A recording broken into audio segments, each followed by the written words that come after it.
You are listening to the Knightline Sports Network, brought to you by Travis Dever and the Dever team, 386-690-1636.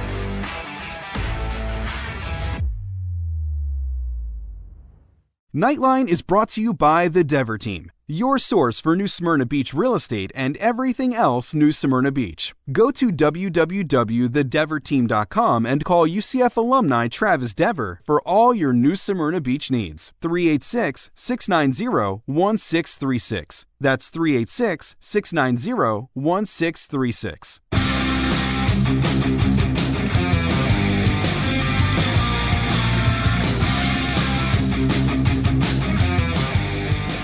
Welcome to UCF Knightline, your source for UCF sports and former player information.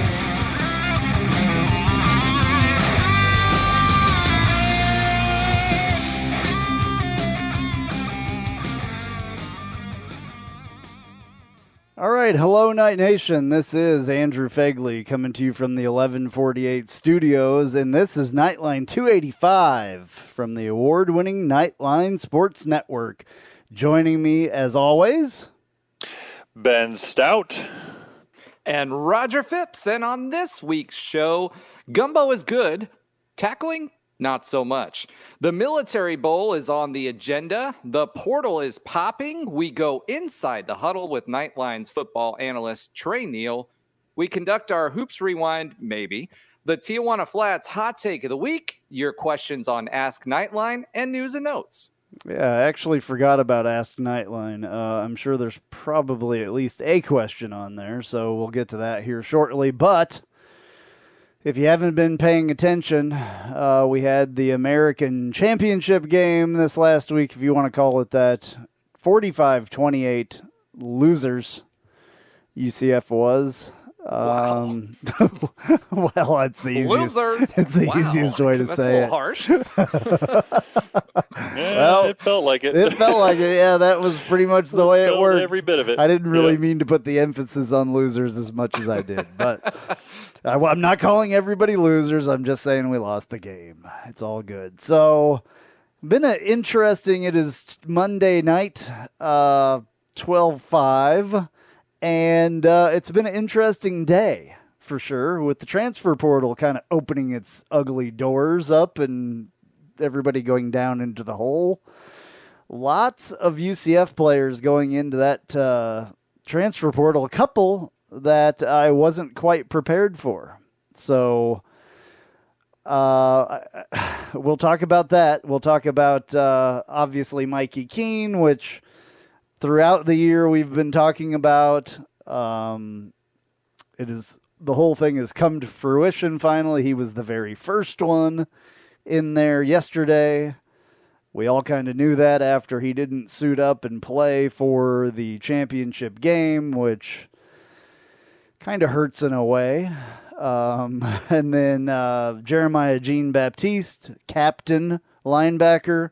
Ryan O'Keefe, captain, wide receiver. Two of the other first ones to go into the portal. Devontae Brown, who's played pretty much every snap at corner for the last 2 years in the portal. Terrence Lewis, I think, was in the portal maybe before. Never played a snap, I don't think. And then Travion Shadrack Harris, which never played a snap either, I don't think. So those are the guys that are in the portal at this point. Tomorrow, go ahead. Just to quickly add one more, Jordan Johnson. I think his name is Jordan Johnson. I should know his full name by now, but the wide receiver transfer from Notre Dame that came to us, and we were all excited about him. The 5-star never really recruit, played it down never either. really got on the field. Yeah, he announced that he is transferring as well just a few minutes ago. Okay, so yeah, I'm looking at the 24/7 sports portal thing. They pretty much they've had this going for the last couple of years, and it's usually the most accurate. I know Rivals has one now, but doesn't show any UCF players, so that's interesting. Yeah, that was literally announced like 14 minutes ago on his Twitter, so okay, I think that's probably the only reason why you're not seeing it yet. Yeah, that's, I mean, whatever. I understand completely if you haven't played a down. I get it. I totally get it. But some of these other ones, I don't get. And I wonder why, and I hope one of these days they have the opportunity and a platform to tell their story so we can maybe hear why and what they have to say and, all that stuff. I know that the Mikey Keene situation obviously has been pretty taken hard by a lot of people. I think we knew it, but the way that it happened, I don't really like too much or appreciate. This is one of the things that I just don't like about this transfer portal thing. Anybody at any time can make up their mind, I'm going to transfer. Whether it be in the springtime before the season starts or during the season. And I believe that kids get distracted by that. And I've said this all along. I've always thought, and I'm going to bring up NIL as well. I think that contributes to it, and this transfer portal continues,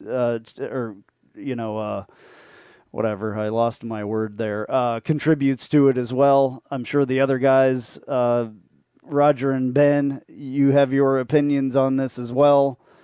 We've obviously benefited from this transfer portal as well as we lose people. So we get people and we lose people, but I don't know. It's a little funky, and it has changed, without a doubt, changed the game of college football. Yeah. Go ahead, Ben. Go ahead, Roger. Go ahead.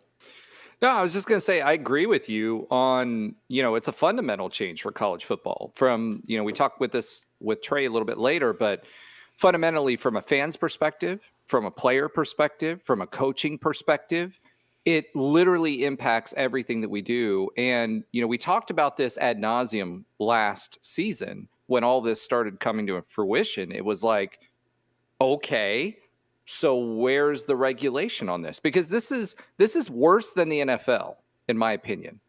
There's no 100% worse. I agree with that. 100% worse than it's not free agency. It is a wild west free for all. So go ahead. I just wanted to in the NFL you have to reiterate that stay point that you were it. making, Roger. I didn't mean to interrupt you. I just wanted to reiterate that point. Fine. I agree with you 100%.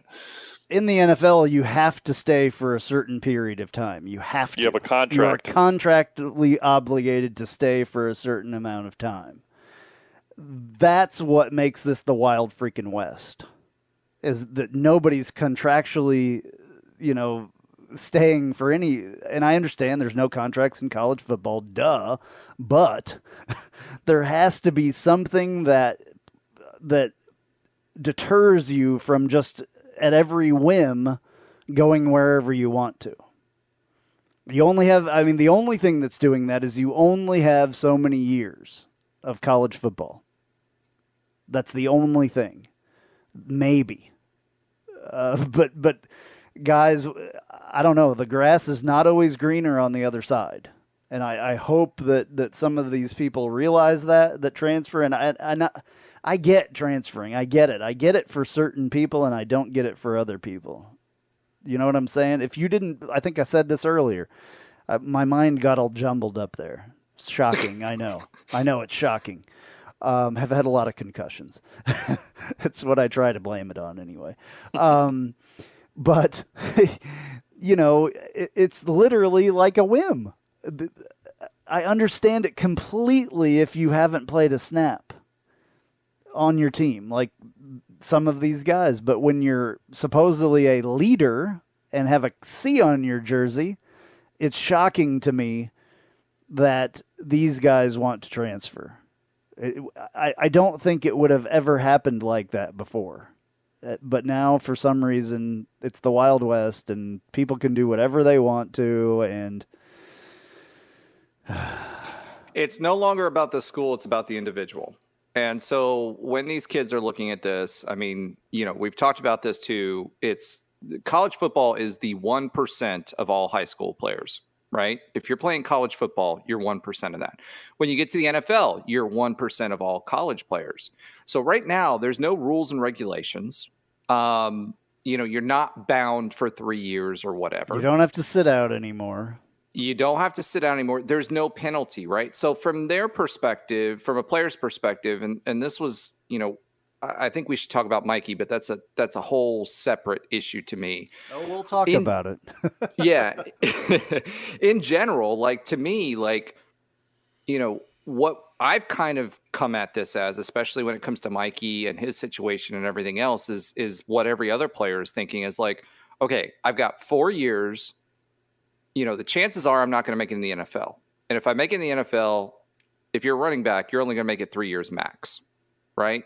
So I've got a money grab that I can make for a specific period of time. And there's no rules around that. So if I'm a player and I'm looking around and I built up my quote unquote brand, or I've done well in a year, I think they're looking at it as, how am I going to cash out on that brand, because I only have so much earnings potential. However, the flip side of that is, it's no longer my goal is only to get to the NFL and show out.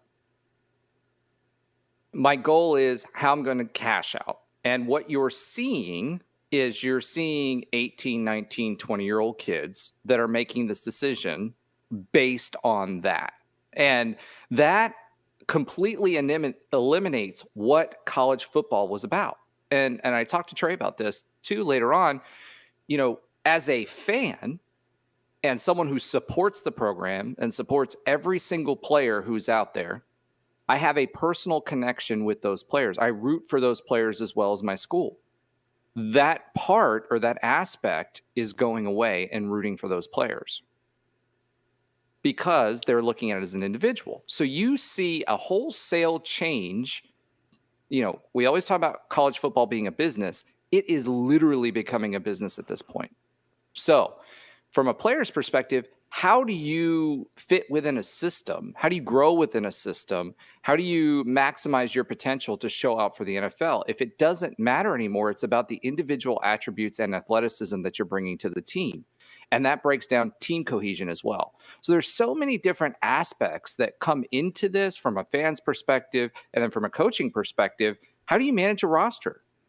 That's like, it's impossible. I mean, it's just, there's so many questions. You're going to have a general manager now for every college team. I mean, there's got to be somebody that keeps tabs on all of this and I'm sure it's been implemented. Gus is really good at the portal. I mean, we've had nothing but success. Well, except some of those people, we talked about a couple of them that have never seen the field, but they never saw the field for some reason or another. Right. You know what I'm saying? So you're not going to win every time in the portal either. You're not going to win every time on the field. You're not going to win every time on the portal. So you have to be careful, I think.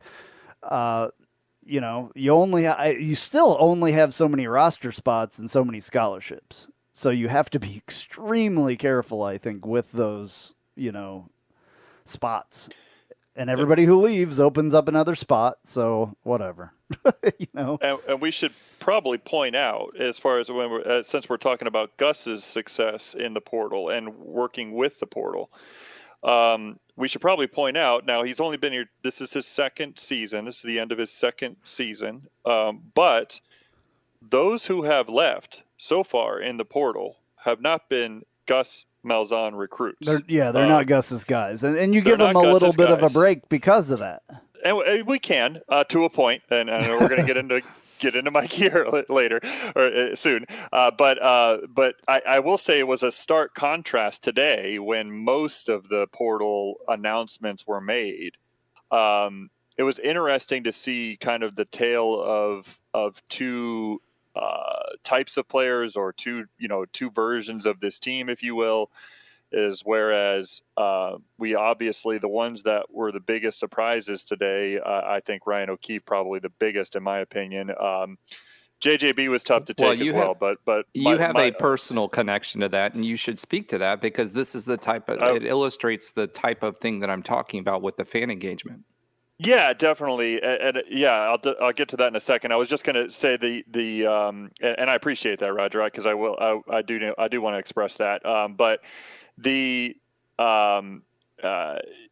guys that have stayed actually made announcements of their own today. It was actually good to see JRP make his announcement today, like kind of leave no doubt on the table, which makes spring football and just because he's not going to participate in spring football, or at least for the most part, because he's going to be in baseball season. But it makes leading into next season, holy cow! Did he actually make some kind of statement? Because I never saw it. He announced on his social media today. So that was Twitter. I mean, that was everything: Twitter, Instagram, Facebook, everything that he's got. He kind of announced through a graphic that he was coming back for his senior year. He is riding with Knight Nation. Good. He's excited to keep building this thing. So he made that announcement along with Javon Baker, Kobe Hudson. There was numerous current players on the UCF roster that.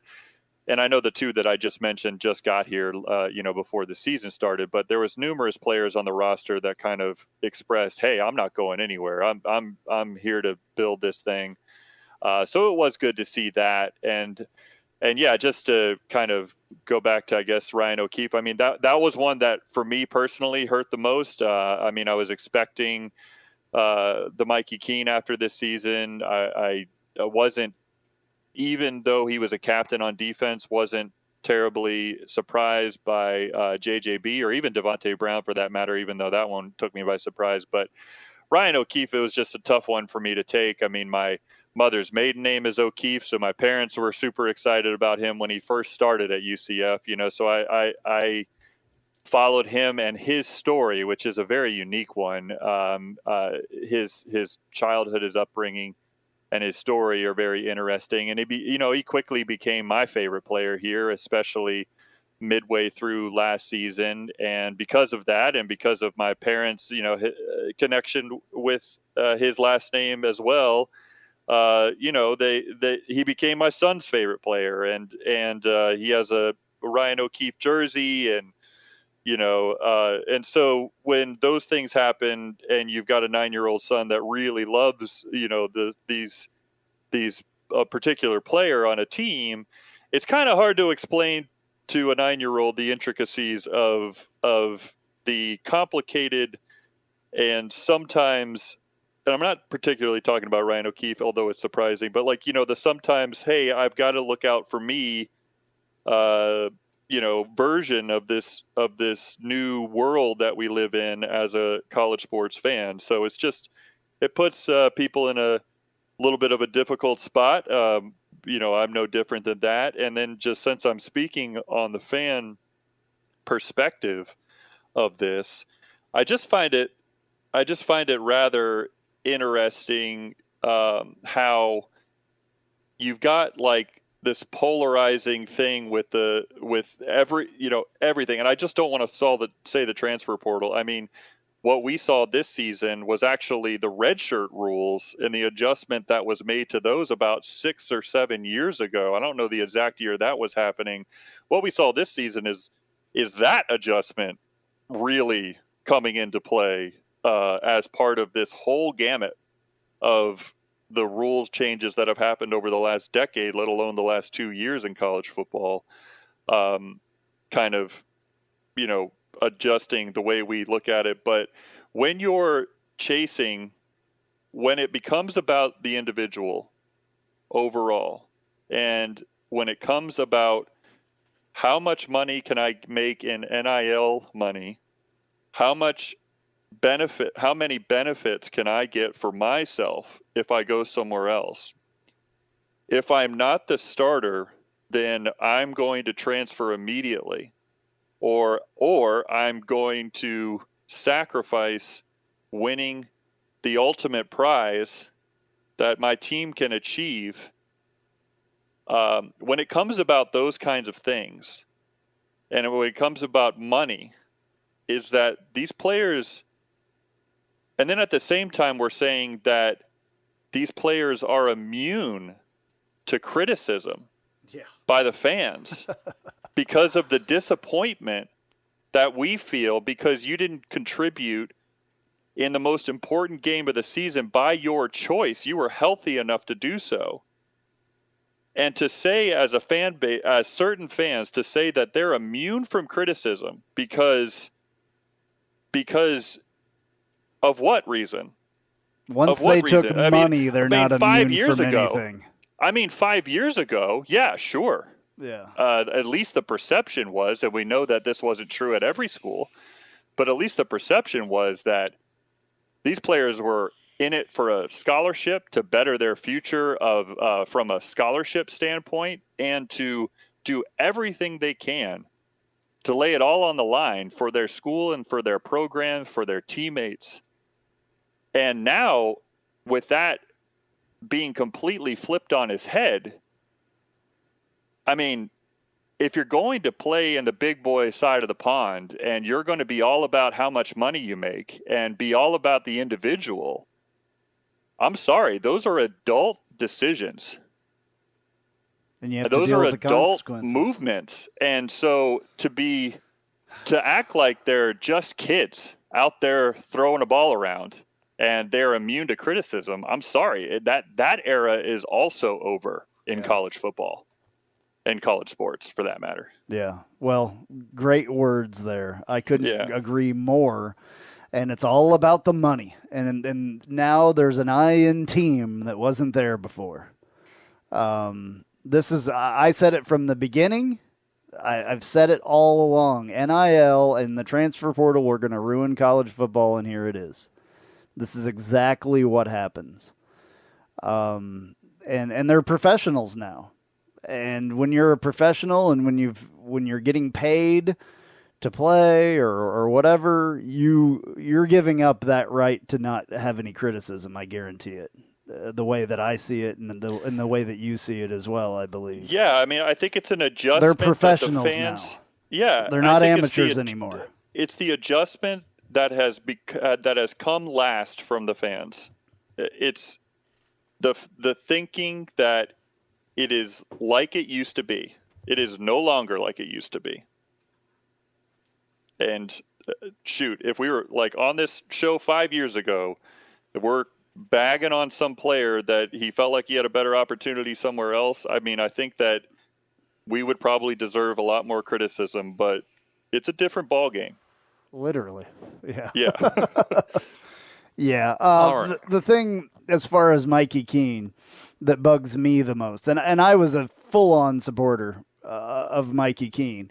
The thing that bothers me about him, we knew this from the start.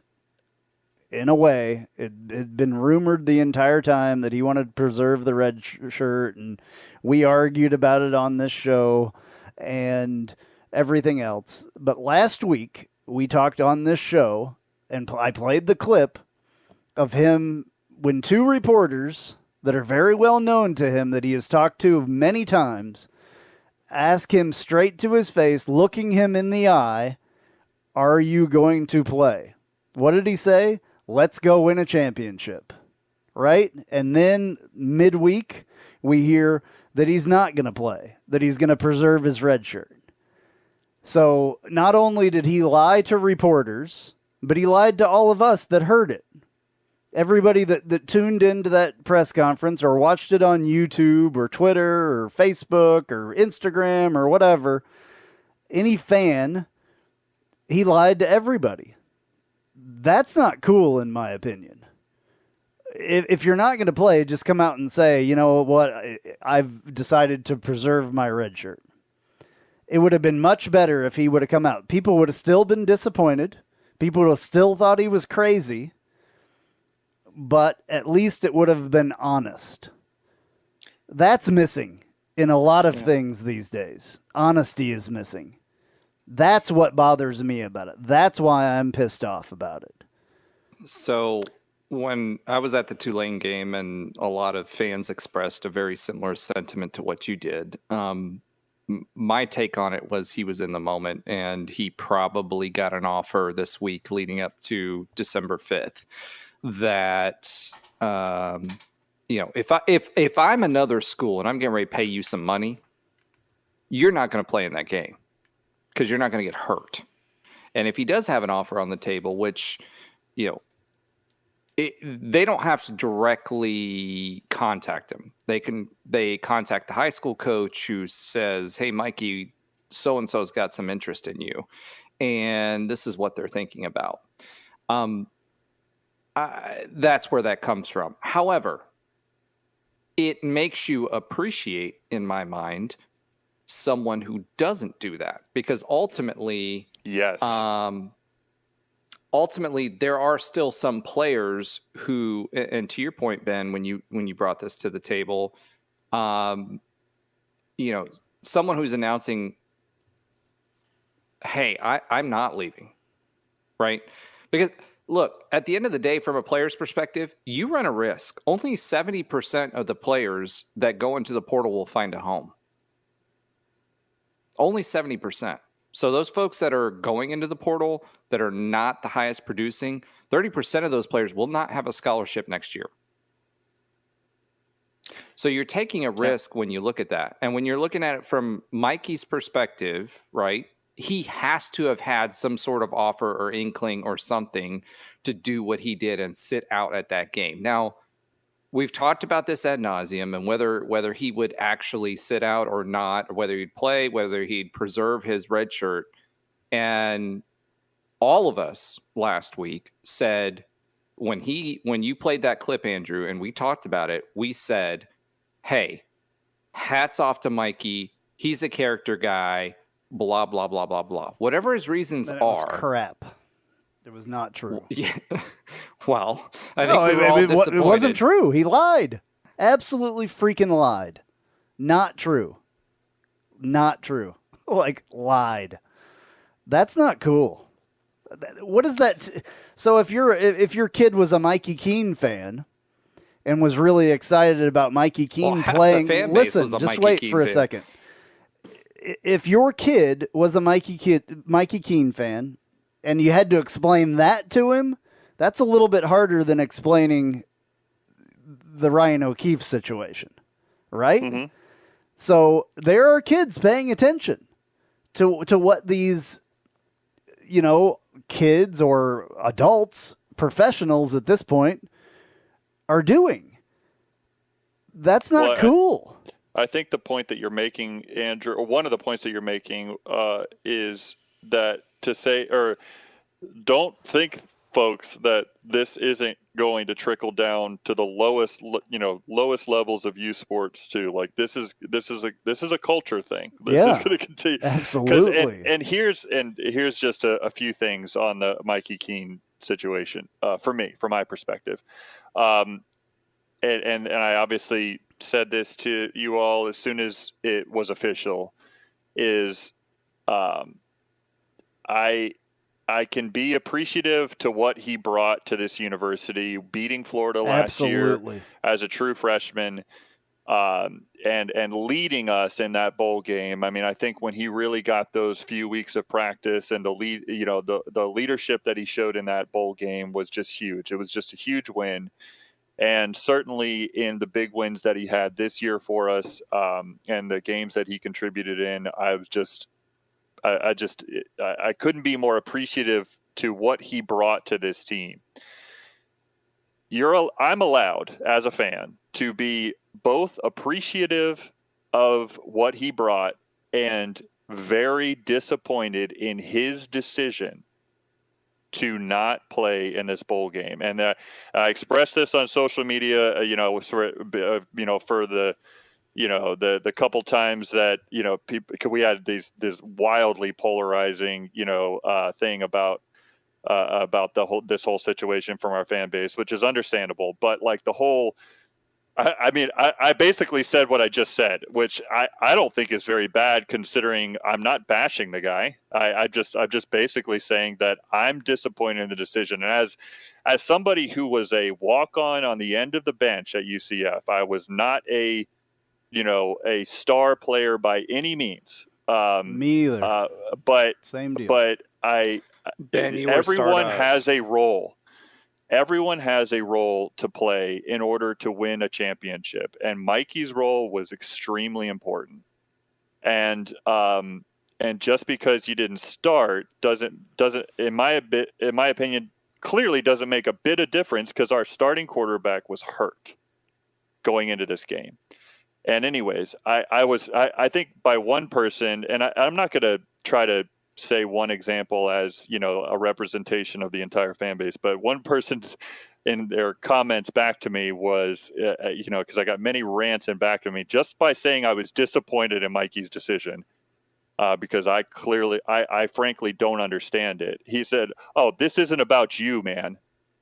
And I'm like, hold on. I never said it was about me. Yes, do I want my UCF Knights to win the conference championship? Absolutely. But my disappointment in his decision has zero to do with Ben Stout. It has zero to do with me. My disappointment in his decision has, in my opinion, okay, so it's not about me, but is it about his teammates at least a little bit? Again, I will say there is no I in team, but there is. This is the most important game of the season, and you decide to not dress for it. Midweek. I'm sorry. You take everything out of it. You just look at the sport. What this team has gone through this season. What Mikey has gone through with those teammates. And that's my biggest disappointment. That's the reason why I use the word disappointed. Yeah. Is because it's a good word. At the end of the day, and maybe I'm crazy, guys, maybe I'm too old school, but I thought the point of playing sports at the most basic level is to win championships. Yep. And to forego your opportunity to contribute to your team winning the championship, there's no other word that I have for it but disappointed in the decision, and I'm just going to leave it at that. I just wanted to make sure I got all that off my chest. I appreciate you guys letting me rant. And I'm not. I want to say that I'm not disappointed. I'm disappointed in the way that it happened, not that it's happening. I totally get it for Mikey Keene. I get why he wants to go to a different school and play. I get it. I totally get it. It's not his this is not his, he can do a lot better. I was trying to think of a more elegant word than that, but the easy words come to the head the fastest for me. I understand that he can go and play at a school that fits what his style is a little bit more than what Gus's style is. I get it. I get all that. I don't blame him for that, but I am very disappointed with the way that it happened. Yes. That is it. I'm not, discounting anything that he's done for the school.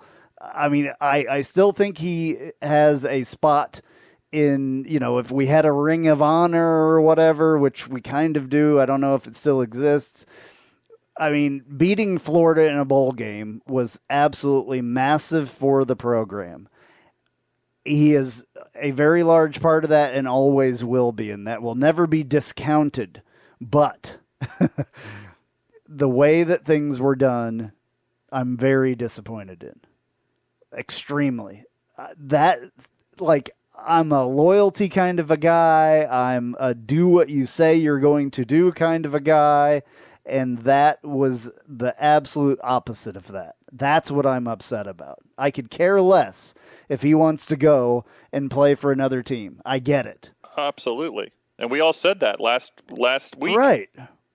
I just... When we thought he was going to play in this game. Right. Or at Lord least have mercy. up. And I will say, JRP has gained a ton of respect from me. A ton. You will not hear me talk about JRP like I did in the past. Ever again. Because of the way that he played and the heart that he showed, injured, coming back into the game, begging to be put back into the game, got back into the game, played a completely different type of style than he is used to playing. He knew he couldn't run, so he was going to come in there and pocket pass. And he did it fairly well. Really well. Almost got us, not almost, but got us back into that game at one point. 3 points. That is heart, and that is playing for your team, and that is exactly what college football is about. It's about a guy that plays the way that JRP plays, and plays with heart, and was going to do whatever he could do, and it killed him to be on the sideline for his team. That's what it's all about. So, JRP, if you're listening, you're probably not, but you have my utmost respect after that performance and doing whatever it took for your team. And I love, again, I don't think in the past years people really have taken to social media and said they're going to stay. I love that. That's awesome. Like when you said that, I was like, whoa, wait a second. That's new. Mm-hmm. That's awesome. I love it. So I'm still going to criticize him. I still think he's a little bit of a gimmick player, but I'm not going to. I have way more respect for him now. Way more respect. And that's big. Respect, in my opinion, is big. It's a big deal. You have to show it and you have to earn it. And he earned it and he showed it. So yeah, that's all I have to say about that. So I'm disappointed not in Mikey because I figured this would happen. I didn't figure it would happen the way that it did. He surprised the heck out of me last week, and I said that, and I gave him his kudos for that, but clearly that didn't work out. I'm disappointed in college football. The NCAA, because it's been attacked for so long and didn't know how to deal with all of the legal issues that were going on, has made this a complete free-for-all. And that was, Ben, you used that word. That was the word I was going to use when it came to NIL. There is absolutely no regulation on any of this stuff. I mean, people were getting the bag before, but at least there was a potential that they would get some sort of slap on the wrist. There's no slap on the wrist anymore. There's agents now for these players in college with these NIL deals. And the thing about NIL is they're fan funded, right? So boosters are fans. UCF has 3 NIL folks, and they were really getting organized last season. And this season is when we see the fallout. This December 5th is when we see the fallout of this. I don't think it changes until the Nick Sabans of the world and Nick Saban and the Clemson head coach and a few other folks raised their hand last season and said, this is going to go sideways, just like all of us did before all of this happened. There has to be a governing body in this. Yes, there are folks that are out there and they're making the decisions for themselves. Yes, there's, in spite of the fact that we don't want to look at them as kids and they don't have that flack anymore because they're free agents at this point. However, they are still children. I know what I was like with 18, 19, 20, 21, After the age whatever. of 18, you're technically not a child. But anyway. Legally, yes. But from a mental standpoint and understanding what the ramifications of all this are, they're being guided by someone. There has to be some guardrails in place for this. There's not. Because it's going to destroy college football not, otherwise. Though. Yeah, there's not. Well, I know there's not, and that's what I'm saying. And that is another thing that we have talked a lot. We have talked a lot about that in this show, on this show, I should say, and about how one of my biggest concerns about NIL is that you leave the door with no enforcement whatsoever, as what you're saying, Roger, which is true. With no enforcement whatsoever, you leave the door wide open for these young adults to get into potentially some trouble, whether it be legally or with their taxes, with their taxes, or just in general being guided by the wrong people. Now, there's athletes being guided by the wrong people, well before NIL came about, but certainly there's even more potential for temptation, I guess, the way that this is happening now. And I've interrupted you again, Roger, so I apologize for not letting you finish your point there. No, I think you added to my point. And I think we all feel this way. I think that I think it's going to take the Nick Sabans of the world, the leaders of college football. Let's be honest. When Nick Saban says something, when Dabo Swinney says something, people listen. When the head coach of Western Kentucky says something, they don't care, right? Yes. That's reflected in the college football playoff structure as it was before. Obviously, Ben, you'll have a news and note about this later on about what the situation with the Rose Bowl was. But at the end of the day, they didn't matter. When those folks pick up the mic and say, hey, this is wrong and here's why it's wrong. I can't build a roster around this. I can't have consistency in my scheme in this. These kids are being taken advantage of. At that point is when college football will finally do something about this. The NCAA, we all said throughout the years, in general, they lost their teeth a long time ago. As soon as the schools took back their media rights, they lost their teeth. I mean, look at the college basketball investigations of Louisville and UNC and everybody else. This is no longer collegiate level basketball. And there's this argument where there's like, okay, do we want college basketball or do we want, as individual fans, right? And with our imprint and the dollars and everything that's involved with TV, do we want to do what's in the best interest of our programs at that time?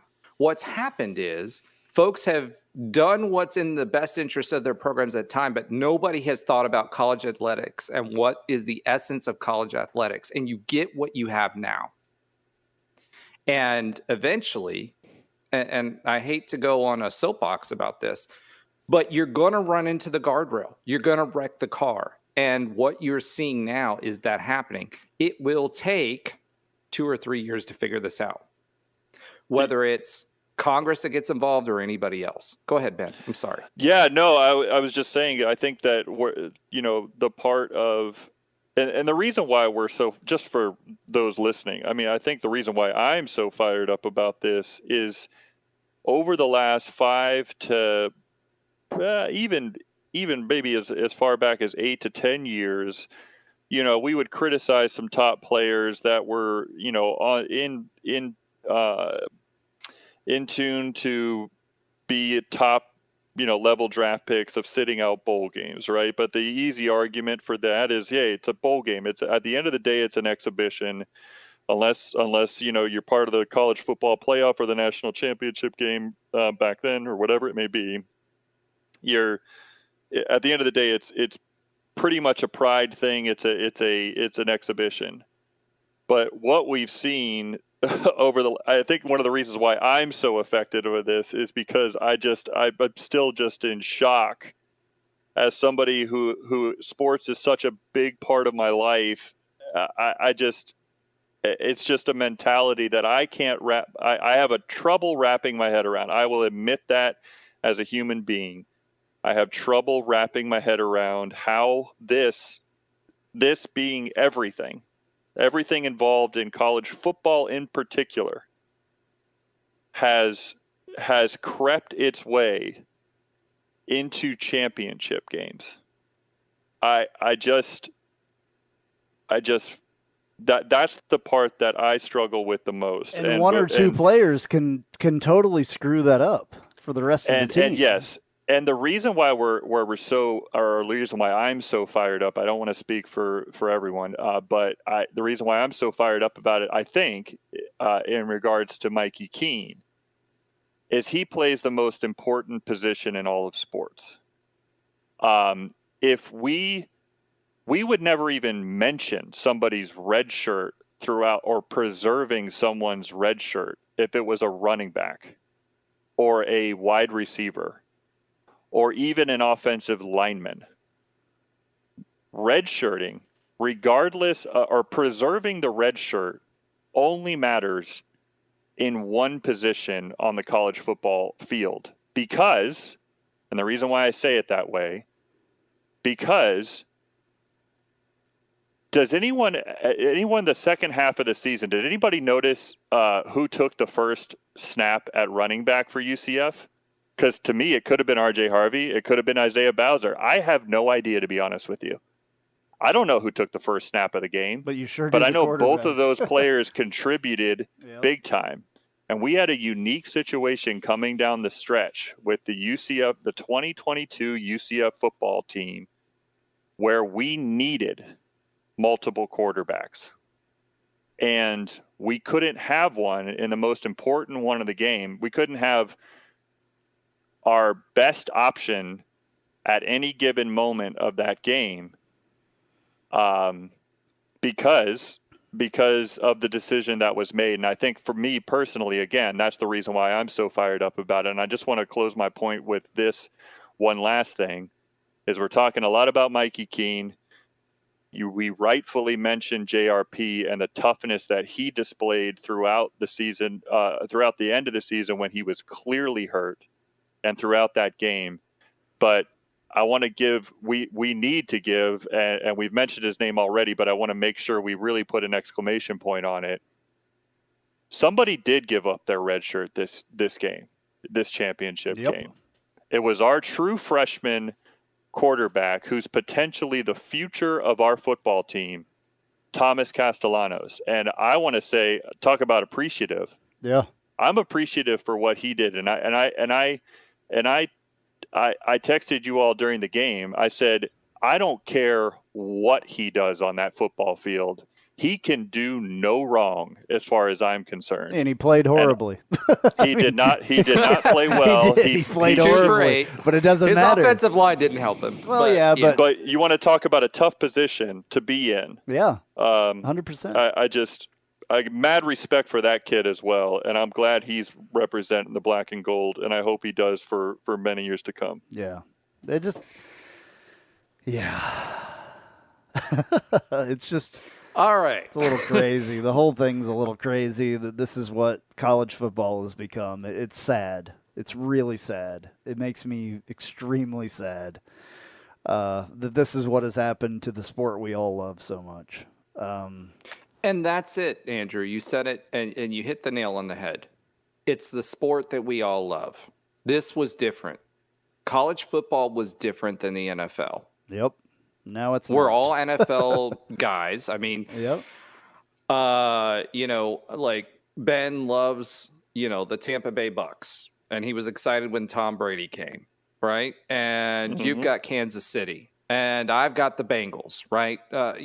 Yes, I was. My family was from there. I have been a Bengals fan since birth, literally, and I've endured, right? However, college football is different. That's where I went to school.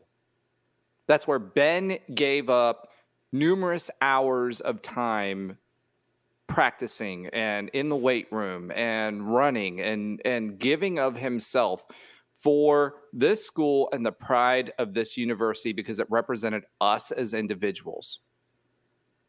And what this is turning into is the NFL.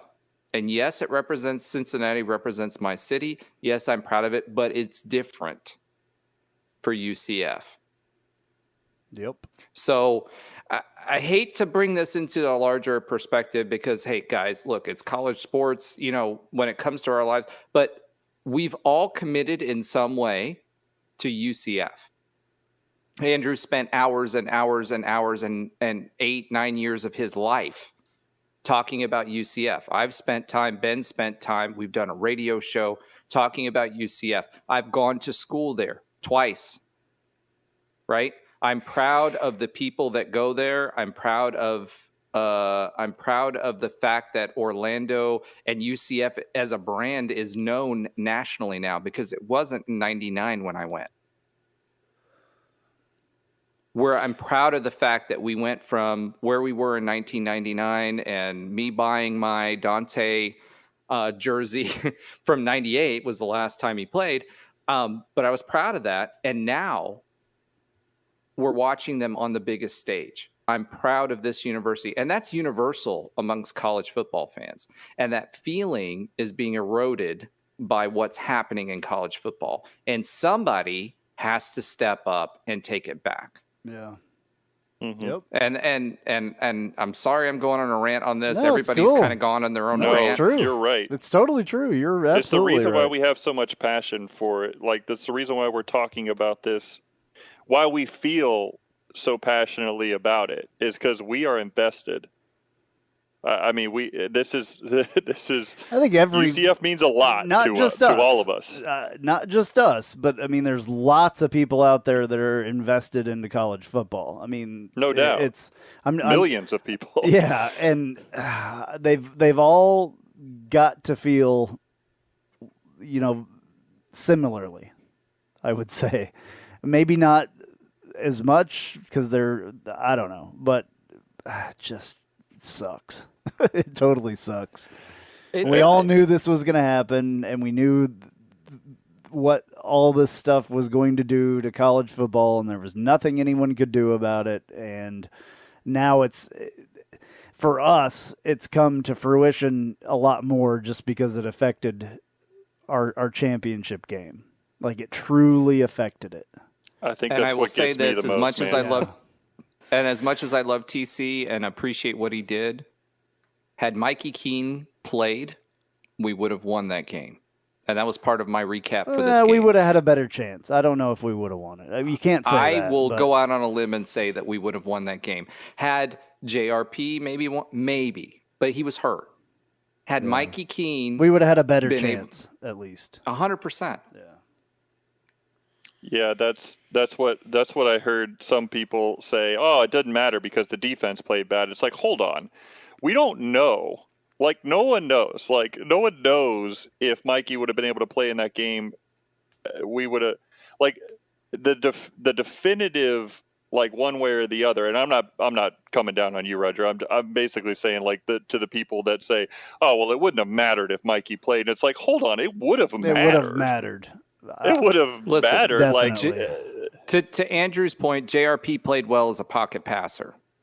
We all know that Mikey is a better pocket passer than what JRP is. Tulane, and I went through a whole thing on this Tulane game because I was there, and then I watched it back about what Tulane was doing and what we were doing, right? I'm telling you right now, Mikey Keene would have won this game for us if he would have went in. And JRP would have won this game for us if he was healthy. And he might have won this game for us otherwise. And that's not saying anything bad about TC. We were limited with TC. And like I said, I have notes on why. But at the end of the day, we didn't have that choice. The game, to be honest with you. Sorry, I'm yawning. I don't even want to talk about the game. It doesn't matter. Dude, I wrote a whole... I know you did, but it doesn't matter. Like, it doesn't matter anymore. Like, it was that big of a pivotal point in our season that if we won the game, hell yeah, I'd be talking about it. But, like, it doesn't matter because it's the end of the season. Now we have a bowl game against, a team that who knows what's going to happen. Who knows who's going to play in it. I mean, the season is over. Well, Duke's going to play in it. We know that. No. I mean, I understand. You mean like who on either? Like, who on either team is going to play? Like, we're going to be playing some freshmen. We're not going to have, at least two of our star players. Maybe even three or five. Who knows? There may be more. There's probably going to be more people going in the portal, and we'll do well in the portal, especially going into the Big 12. This is what shocks me, I think, more than anything else with these players, because they were going to get to the grandest stage. Maybe, I don't know, maybe Ryan O'Keefe goes to the SEC. Probably not, but whatever. But they had the opportunity their senior year. They didn't have to transfer to go to a Power 5 conference. We're going to be in a Power 5 conference. You know what I'm saying? Mm-hmm. So they better get good freaking jobs. They better get, they better be in the SEC or whatever. If they think that the grass is greener on the other side, I guess. I don't know. It just blows my mind that these players would not want to be a part of what's going to happen next year. That's a thing for me that I think is huge. But again, it's the money bag or whatever, that's I've hated the NIL thing from the beginning. And I got so much crap from people because I said this in the beginning, and I think we all said it at one point, but man, I knew it. I knew it. It just sucks because it's ruined college football. And that's the thing that like is hurting inside my heart at this point. You know what I'm saying? That's what I'm upset about. And we've all expressed, in our own way how that is. I mean, I get that players should make some of the money that the colleges are making, and there's millions of dollars and blah, blah, blah. But this is the, consequence of that. It just needs to be fixed. There needs to be very solid rules, and it needs to happen very quickly, or it's going to be gone. It's just changed the game altogether. That's what I hate. Yeah, I think this is a great example, and it'll be something that will be looked back on, and probably studied for a long time, as we move forward with it. But just the initial implementation of the NIL, et cetera, just everything that's going on in college football, especially college sports, yes, but college football is the biggest example. But I think the implementation of huge swings in the way that things are done in a massive organization, without almost any type of guardrails to enforce, some sort of outline or some sort of guidelines, is, I think that's where we're at. And I think that's always been my biggest, caution about NIL. I don't think I've ever said I hate it. I don't know if I've ever felt like I hated it. But I was always very cautious to endorse it, because it kind of scares me to death that it is so unregulated, from just all sides standpoint. Not all of it is going to be to the benefit of the student athlete, that's for sure. And I think that's what has always concerned me about it the most. And when the things, and I said this to you guys today, when the things around the sport become bigger than the sport itself, meaning the actual gameplay on the field or on the court or whatever that may be, when outside the games become bigger than the game itself, I think you have an issue there, and the NCAA is going to have to, along with whoever else is going to step in, is going to have to address that in the coming years, and they're going to need to address it pretty substantially. Yeah. Because that's what's happening. Yeah. 100%. All right. Let's take a break, gather our thoughts, take a deep breath, and we'll come back and we'll talk more, I'm sure, about this. Let's take a break real quick, and we'll be back.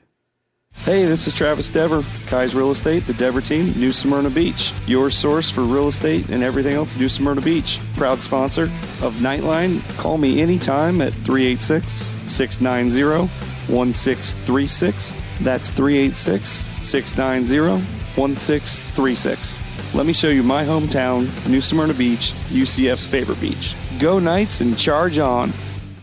An auto accident can change your life forever. At Chadbar Law, we are raising the bar on what to expect from your personal injury attorney. Hi, I'm Chad Barr, and I want you to know that our entire team is dedicated to providing you with the representation you deserve in your greatest time of need. If you or a loved one have been injured in an auto accident, call 407-599-9036 for a free consultation, or visit chadbarlaw.com. At Chadbar Law, our clients come to us in need and leave as family. Offices, Altamont Springs. Looking for more out of your Porsche? Look no further than Flat6Motorsports.com. They have the widest selection of aftermarket Porsche parts anywhere in the world. With over 85 product lines and in-depth expertise, Flat6Motorsports.com is your one-stop shop for any Porsche performance needs. Whether you're shopping for intakes, exhausts, suspension, or tuning, they have you covered. Flat6Motorsports.com is the premier Porsche aftermarket specialist. Check them out at Flat6Motorsports.com. All right, please welcome back Trey Neal. Trey, interesting weekend with the championship game, and we've got transfers now going. We've got all kinds of stuff to talk about. This is going to be probably a pretty crazy show in general, but why don't you start it off telling us what you thought about the championship game, the American Championship, and then I guess we'll get into the rest of it. Yeah, I mean, I feel like I'm a repeating record. We didn't tackle well. Offensively, we were stagnant, and you just didn't see that energy. I don't really know what was the whole issue with JRP. Like, that blows my mind a little bit, just because he started off the game and like he was visibly injured or banged up, or he couldn't run, because I've seen him run twice as fast, and he was getting caught by. Granted, they're good players, but I didn't see him get caught last time they played him, by anybody. So it looked like he was visibly banged, but I don't understand why he took him out, but just to come back in and run the offense just as well. Like I don't truthfully understand the motive behind it. But defense played terrible. They missed a whole lot of tackles. They weren't. It was like we were teaching them. I don't know. It was embarrassing, to be honest with you. We weren't tackling, and anytime it would get close, we just wouldn't tackle. We wouldn't cover. Ultimately, that's what it was defensively, and you're not going to win a games like that, especially a conference championship playing like that. And nor do you deserve to. I think we've been saying that even last week. I think they were saying we don't deserve to be in the championship, and we sure didn't look like we deserved to be in the championship. And I think that's what's, I guess, most disappointing is, we get that opportunity to play in the championship game, and that's the performance you give defensively is what I'm talking. Especially being how highly ranked we were throughout the year, just as a defense, top 10 in a lot of statistics. It's just disappointing. And then, now you're just looking back at the whole season, and just like losing the conference championship is disappointing, and it kind of taints the whole season. And there are good things that come from it, but it's just overall disappointing. And I think they would agree with that. Yeah, it almost seems to me like the last few weeks we've been seeing this with the defense. The defense has kind of just fallen apart, got tired, worn out, or injured a little bit or whatever. And then today you see some defensive players that were starters transferring out in the transfer portal and all kinds of things. So honestly, I wonder what is going on behind closed doors. Is there something there that these players don't like, or is there something been going on that the players didn't like for a few weeks now, or what the situation is? Because it definitely changed. Yeah, in the last few weeks. I think personal, just from my assumptions, I think two of the people I not expected, but like I expected it personally. Like I knew Mikey Keene was going to transfer. We all kind of knew that, right? Just with the situation. And me personally, I thought O'Keefe was going to transfer or just declare for the draft.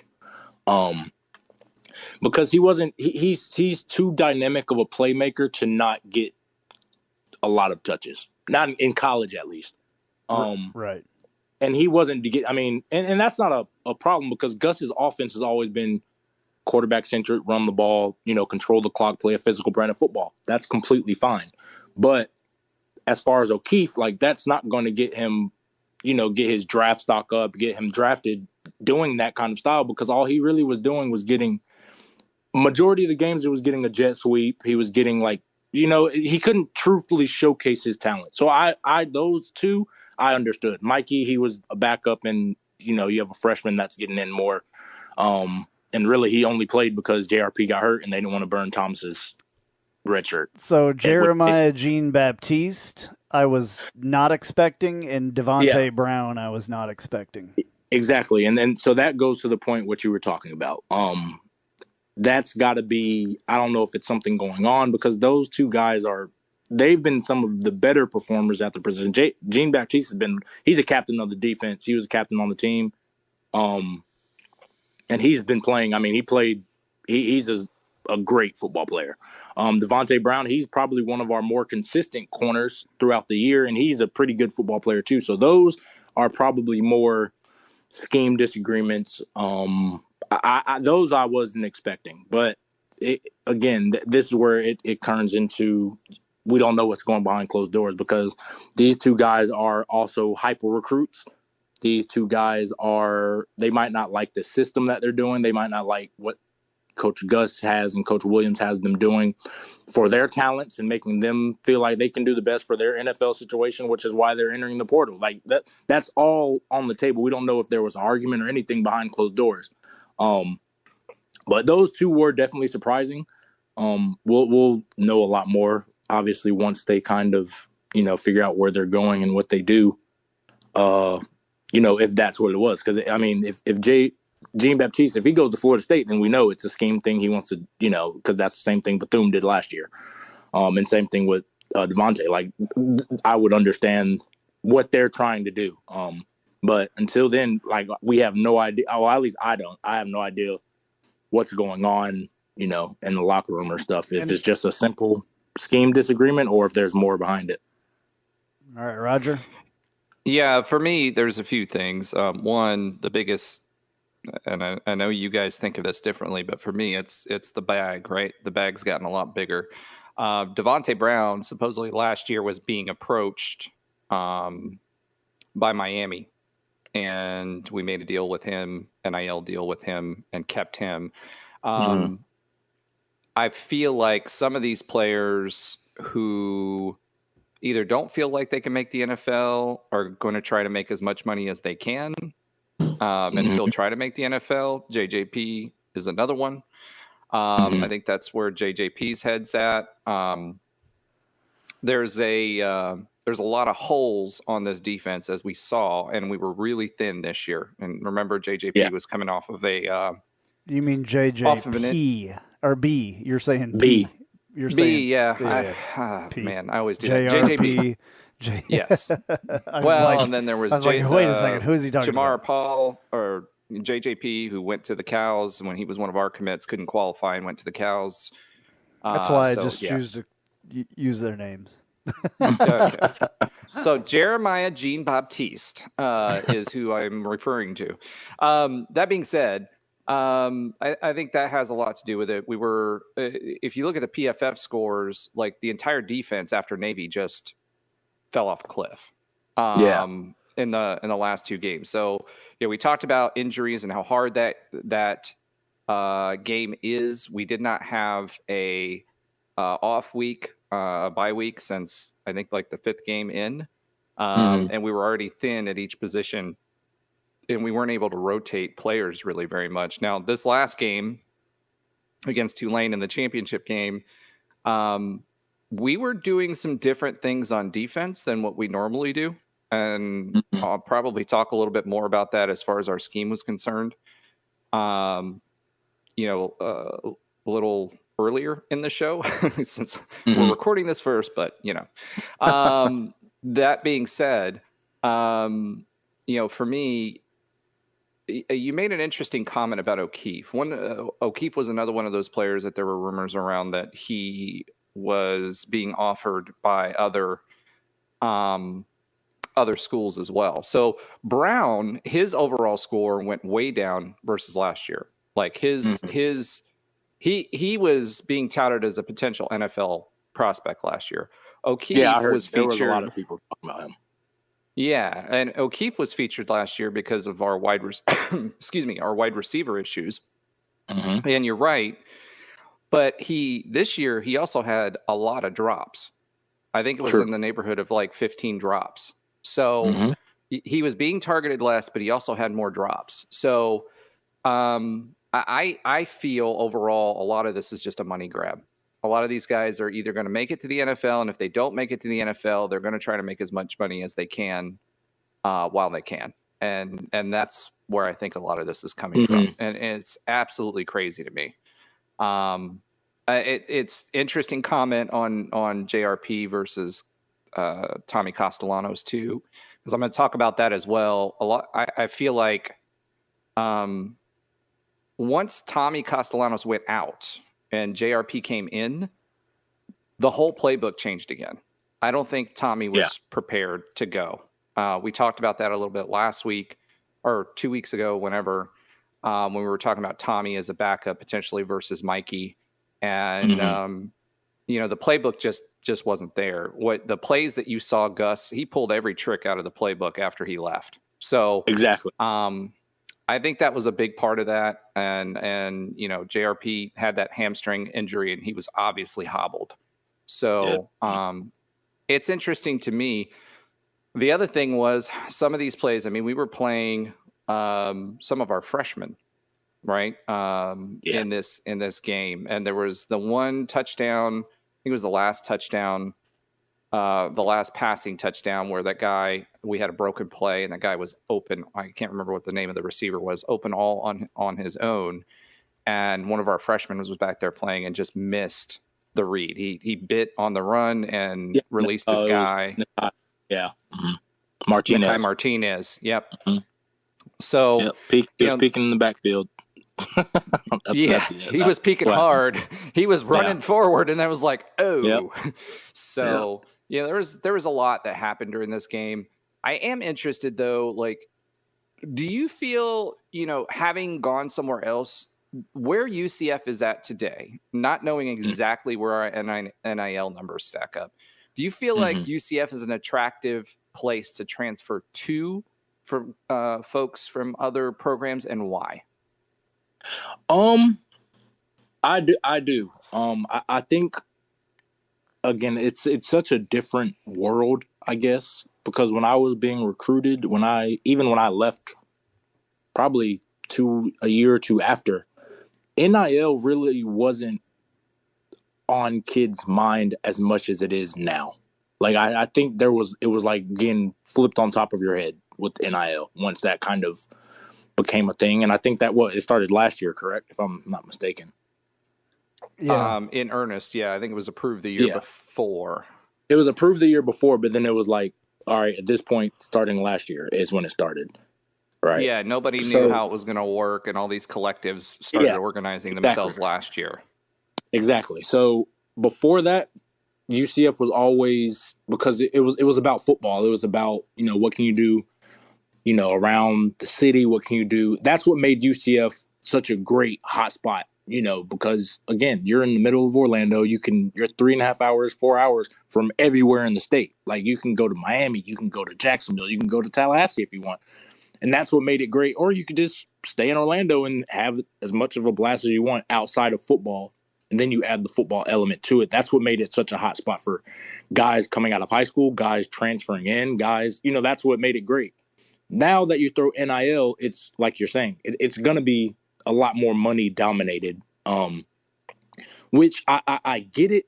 But at the end of the day, you're there to play and perform. And, I think that's what's leaving. And that's going to be the hardest part for UCF, is that now you're just going to be, it's going to be who has the biggest bank account, and it sucks, but that's the world we're going to be in until there's some kind of regulation on transferring and, how these deals work and things like that. But until then, that's just what the deal is. And I still think UCF is an attractive spot if you're trying to, go play in the NFL, if your priorities in the sense of you have the insight to kind of look ahead, plan your life a little bit ahead. That's what you want. Because, I mean, there's countless people that I meet all over the state whenever I go, UCF alumni, like in the net, we can get into like all the networking that, like, this is the second biggest university in the country. Like, I've met so many people that were willing to write letter of recommendations, help me do this. I am interested in these things just because, again, I played football, but I was at a humongous university at UCF, and there's so many people that I still talk to that offer plenty of benefits that go further than, the time when I was just a football player. And kids don't see that at the time. But, Like, that's what I think makes UCF attractive, because you just have so many different people, so many different opportunities, and I think the NIL is going to be, like you said, just a money grab. I don't think that people, I don't think the kids understand that right now. They're just going to go get the money, which, like, I get it, but life is bigger than that, because most of these kids, sadly, like, not sadly, but in reality, they're not going to the NFL. That's not what is going to happen. The NFL is for the 1% of that 1% playing college. Like, there's 120, 30 guys on the rosters. Probably in reality, in your 4 years, 5 to 10 of them are going to play in the NFL, and that's it. So I don't know. I think these kids need somebody to just tell them the truth about, what they're at, what their talents, not to give them, I guess, downplay the hope of what they want to do, but a reality check in what life really is. Like, the guys in the locker room know who can play in the NFL. We always knew that while we were playing, and we knew what made them different. So I guess, I don't know. I kind of went on a rant, but yes, I think UCF is it's a very popular destination because, again, I don't know what the NIL numbers are as far as what they're offering kids and who's offering what. But, again, you can't beat Orlando because, it's a huge market city in the state of Florida in general. So, yeah, I mean, the rumors are, somewhere around 80 for some of our top players, and somewhere around 300,000-400,000 other places, and QBs but at again, like you're Texas talking, A&M is.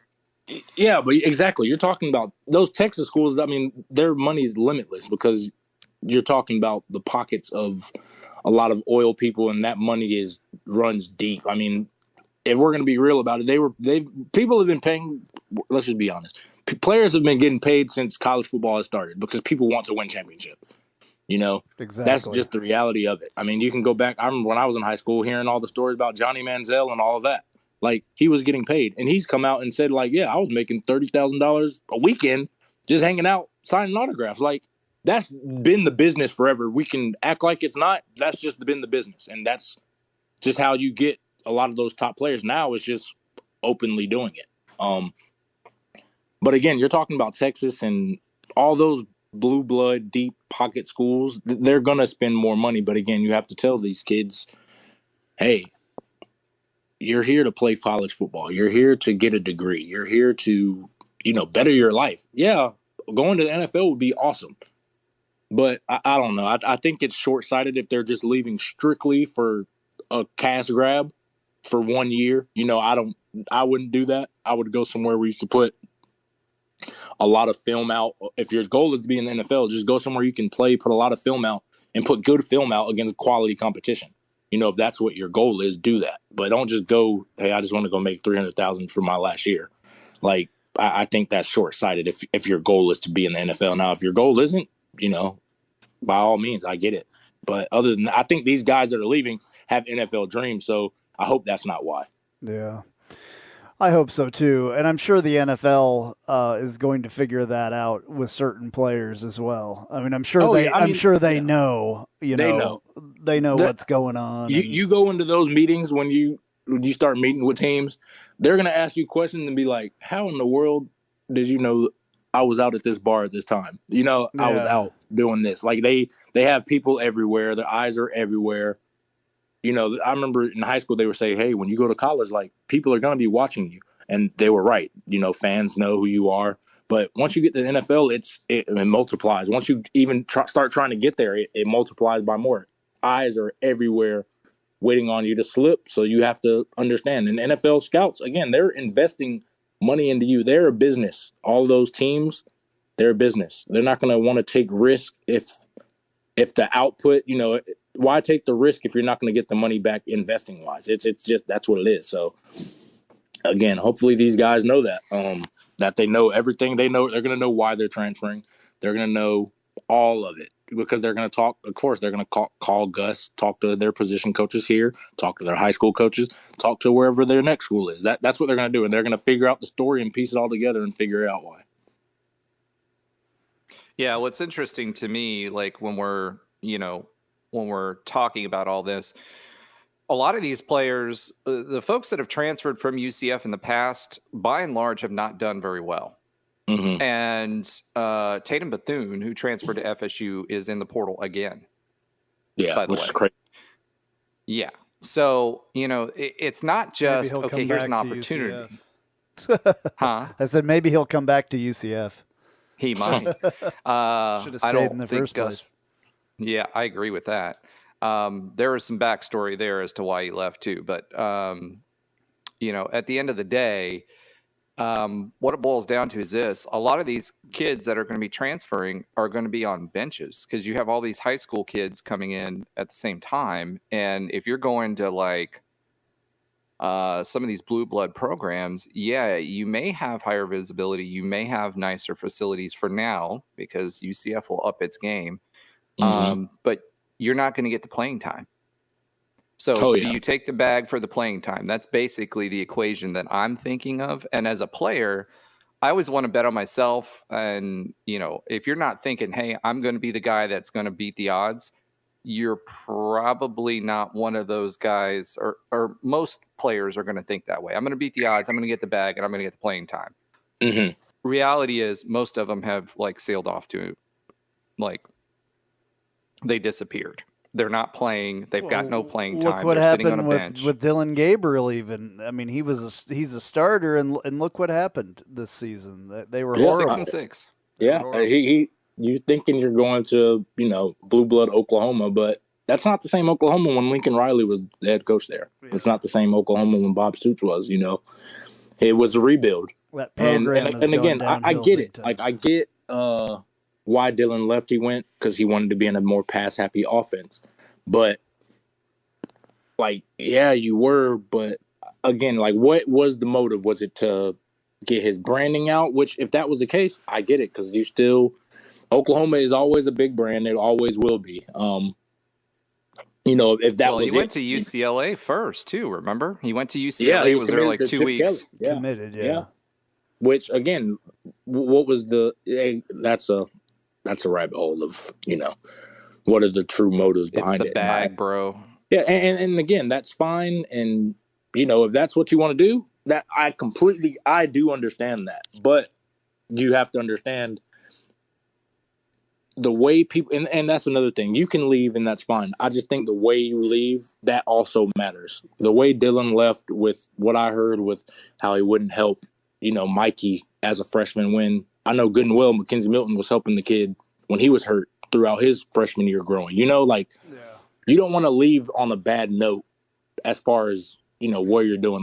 People are going to be upset that he left, but you'll eventually get over it. But they remember how you acted your last year. They remember how you treated people, and that's how people are in general. They remember how you interacted with them the last time. So I don't know. I hope these kids, people are, in their ear, and the right people are in their ear at least. And they make the best decisions for what they want. If they want NFL, I hope they make the best decision as far as them trying to make the NFL. If they want to chase the bag, I hope they make the best decision as far as that. But other than that, again, it's bad. But now we get to see the young kids, and it was going to start happening anyway. After the conference championship game, these practices are going to be young guys. I remember when we were practicing for Peach Bowl, it was pretty much, hey, young guys, you guys have been in the weight room since August, since really the summer. Let's see what you can do, because we'll play you for this one game with all these new rules. We'll play you with this rule, blah, blah, blah. And now, we're going to see. But now these guys are speeding up that process. We're going to start seeing some of these young linebackers get to play. We're going to start seeing maybe some of these young receivers get in, some of these young DBs get in the game, because as much as we want to win this game now, the truth of the matter is Gus is already looking to next year. Yeah. These seniors, great careers, that what they've done for the program, it's great. But they want to see what these young guys can do, because guess what? We're going to the Big 12 next year. We need to see, can these guys play next year? Or do we have to go in the transfer portal and get some other kids? Do we have to go look for some other kids that can help us next year? That's the reality of it.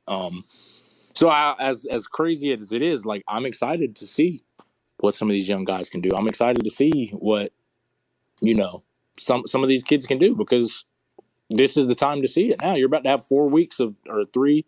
I think we play on the 28th. Yeah. So we're going to have 2 weeks of practice. They might have a week off, and we have a couple of weeks of practice of these young guys. Hey, let's play. You guys are going to have to play. And now there's going to be no excuse to not play well. Like, as much as we want to win the bowl game, that's not Gus's end goal. Just understanding program building now that I've, gone my 5 years through school and seeing how it's been built and torn down and built up. That's what his thing is now, which as a program, that's the good thing. We get to see some of these young kids that were highly recruited that we just brought in, and then we're going to keep on getting them, man. Yeah, the bowl game is definitely going to be a bit interesting. Just without the players right now that have entered the portal, because they're not going to be playing in the bowl game. So, the defense, it's going to be interesting. And I don't know. I mean, I guess you still always try to go out and win that bowl game, but of course. But there's. It's just going to be different, and I mean, there's a lot more to it. Like, and that's the thing. Like, that to me, that's why winning the conference championship was like, it's pivotal, as you see. I can promise you, when we, like, even the Peach Bowl week, when we were getting ready, we knew what was at task. Like, this is a humongous game. The reality is, as big as the game is for this season, the guys are kind of checking out. That's just what it is. I remember when it was the Cure Bowl year, guys were kind of checking out because what are you really playing for, like, now? Truthfully. Like, as a player, when I played, and I know a lot of guys were like this, I'm playing for pride. I'm playing to finish the year strong. I'm playing looking for next year, Whatever happened to playing for your school? Like, yeah, of course, and that's the thing. But like, it's getting that part is gone. It is, and I think that's a sad reality of college sports now, because that to me is what made it different from the NFL. The NFL was very business, like, hey, you're getting paid money to perform, go perform. It doesn't matter, that's what it was. College, that what made it great was you're playing for your school, you're playing for your brothers, you're playing for, your logo on your helmet, the jersey, your name on the back. That's what you're playing for, because those are the memories you're always going to have, is just that. But with the transfer portal, with NIL, it's a completely different world now. Kids are playing for brands. They're playing for, they're playing to make themselves known and seen and all of that, which it's fine. But when that becomes priority number one, that's where you kind of lose the love for why you're really doing it. Why, when you're 6 years old, 7 years old, you don't play football for Nike branding. You don't play it. You play it because you love it. You play it because you want to win. That's why you play. And you don't play for money. You don't play for anything except... you never did it. You played because that's what you love to do. And I think that's sadly getting lost in, just with this reality of it. Sadly, but again, I hope, they can figure it out and figure out that happy medium, because I do think kids need to make some kind of benefit from as much money as the NCAA makes off of them. But I think when you have it to the point of, I mean, like you said, you have kids making $300,000, $400,000 a year. I can promise you, when I was 18, I did not need to be making that much money. When I was 22, I probably didn't need to be making that much money. And I think that's why you see kids fail so young, because you don't know how to act with that much money. Most of those kids probably can't even file their taxes, Yeah. How are you going to? That's unfortunate, but I mean, I laugh about it, but it's absolutely true. Yeah. And at least in the NFL, you've got... The NFL has financial managers. You have people that's gone job, really hard to make that happen too, and really, really pushed that, because so many players before the NFL was doing something about, teaching some of these players how to handle their money and handle themselves when they have that much money.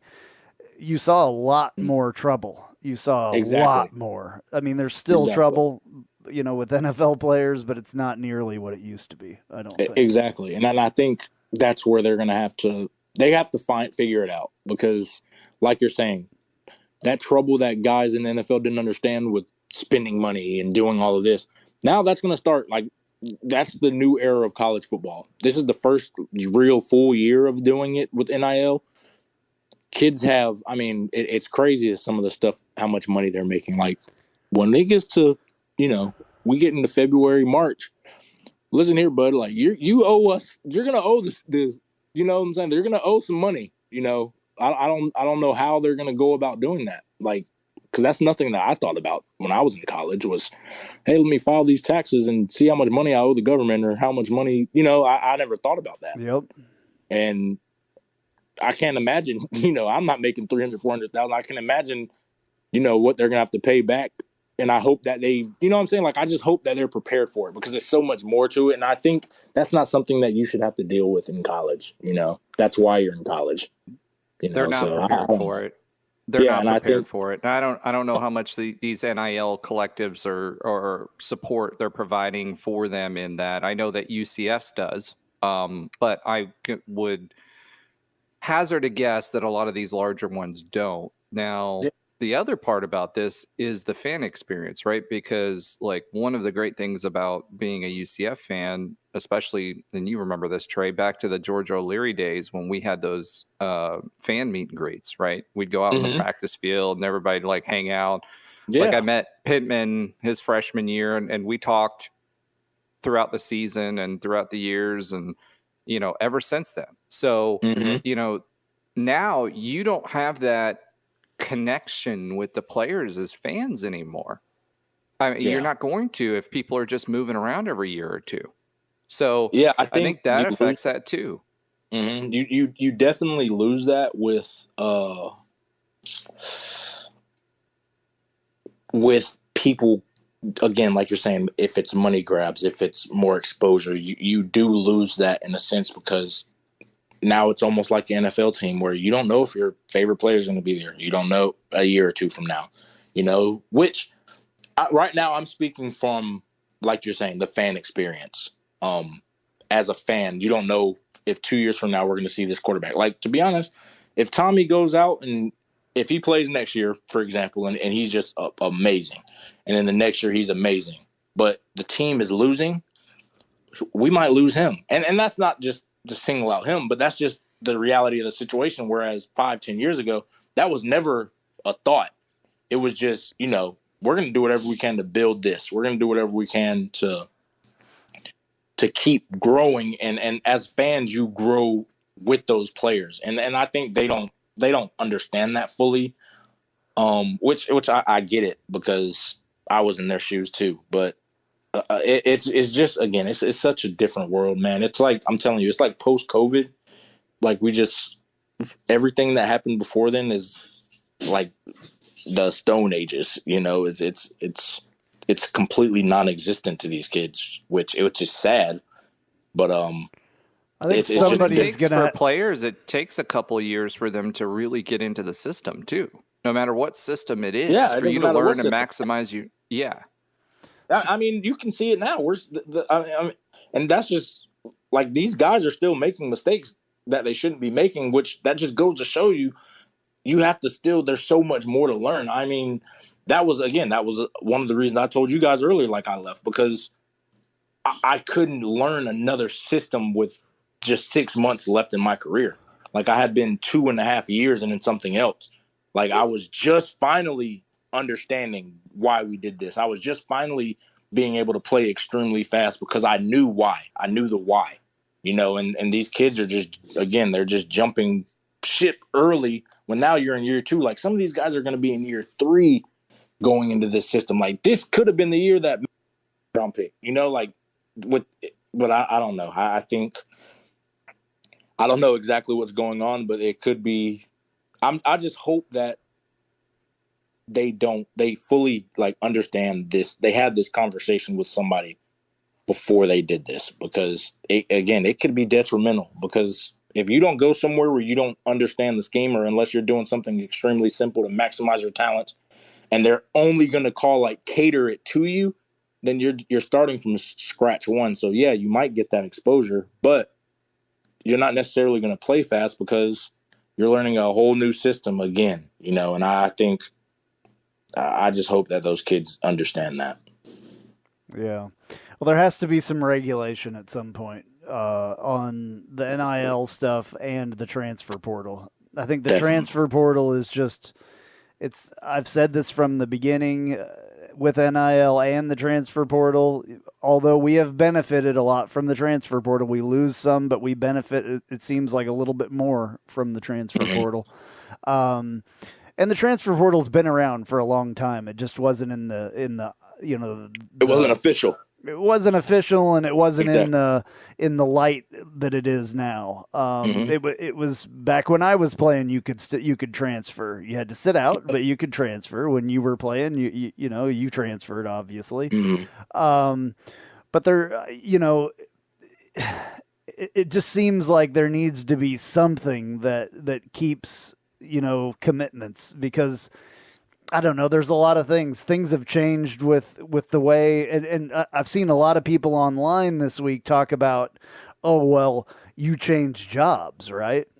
So what's the difference between what's the difference between a football player, wanting to change schools if you've changed 4 jobs this year? Well, that's a new thing too. In the last 10 years, maybe a little bit more, people don't stay at their jobs as long. But used to be. Go ahead. Here's where, like, it frustrates me when I see that, because let me preface, I transferred myself, but like the thing about it is these coaches that they change jobs, or people change jobs, but most people don't change jobs without knowing where they're going next. You see there. I think they said there's like 700 kids in the transfer portal. How is that possible? Yeah, there was 500 today. Yeah, that means kids are just jumping in.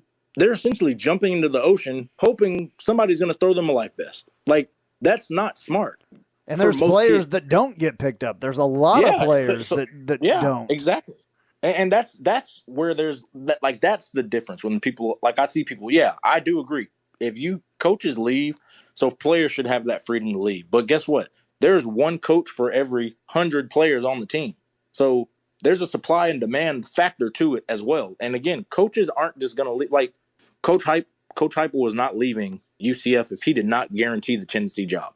Let's be real. Yeah. Coach Frost wasn't going to leave if he didn't have another job. Like, why just leave just to quit? These coaches are leaving knowing 100% where they're going.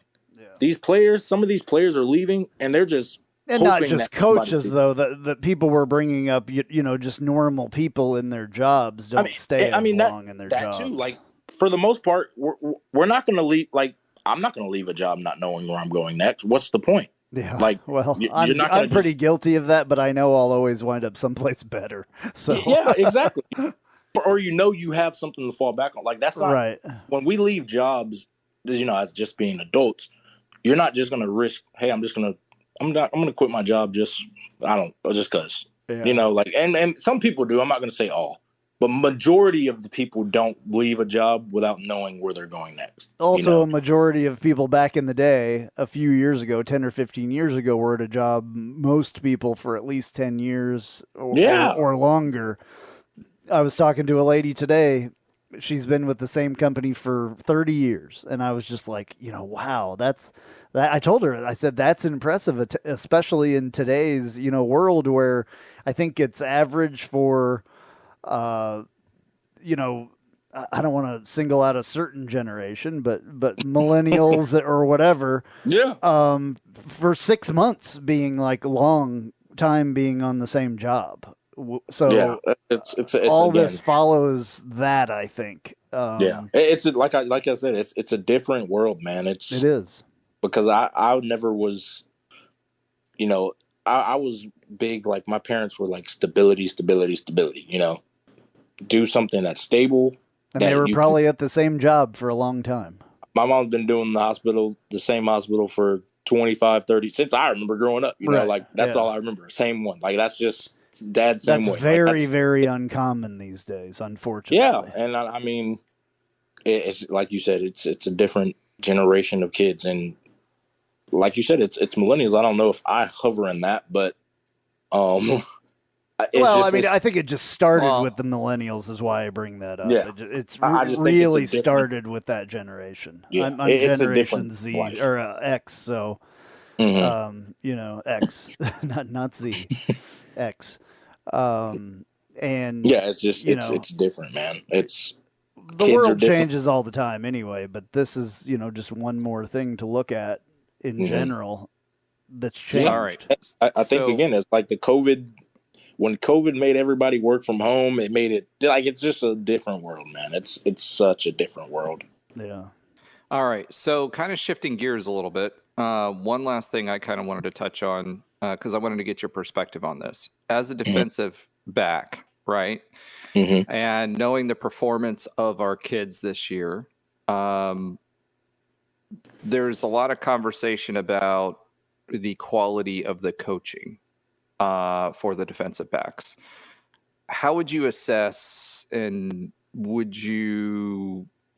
would you advocate? Would you advocate for, and I know this is maybe a little controversial for Andrew because he and David Gibbs go way back as being coached by David Gibbs, but how would you assess the coaching staff, and do you think the drop off and their performance is attributed to that, or is it just the players?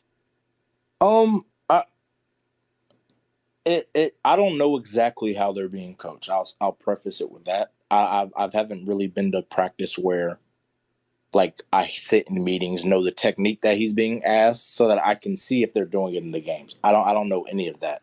I just go off of what I see.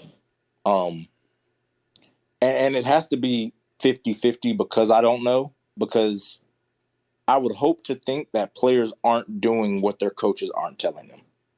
Now, is it possible they are? Absolutely, because I've seen people do that, just completely ignore the coach and do what they want. But ultimately, I just think with how aggressive we play throughout the whole year, we have to get more turnovers. I think that's the glaring thing as far as playing DB that I saw, because that's the game now. Offenses can pretty much score at will if they want, just with all the new rules, and can't hit people, can't hit this person, can't fall on this person, can't do this, you can't have, look at this person. Yeah, like, literally, almost. Yeah, literally, exactly. So, like, don't look at that guy the wrong way. You're going to get a penalty. Yeah, exactly. Like, don't even look at this person that way, or you're going to flag.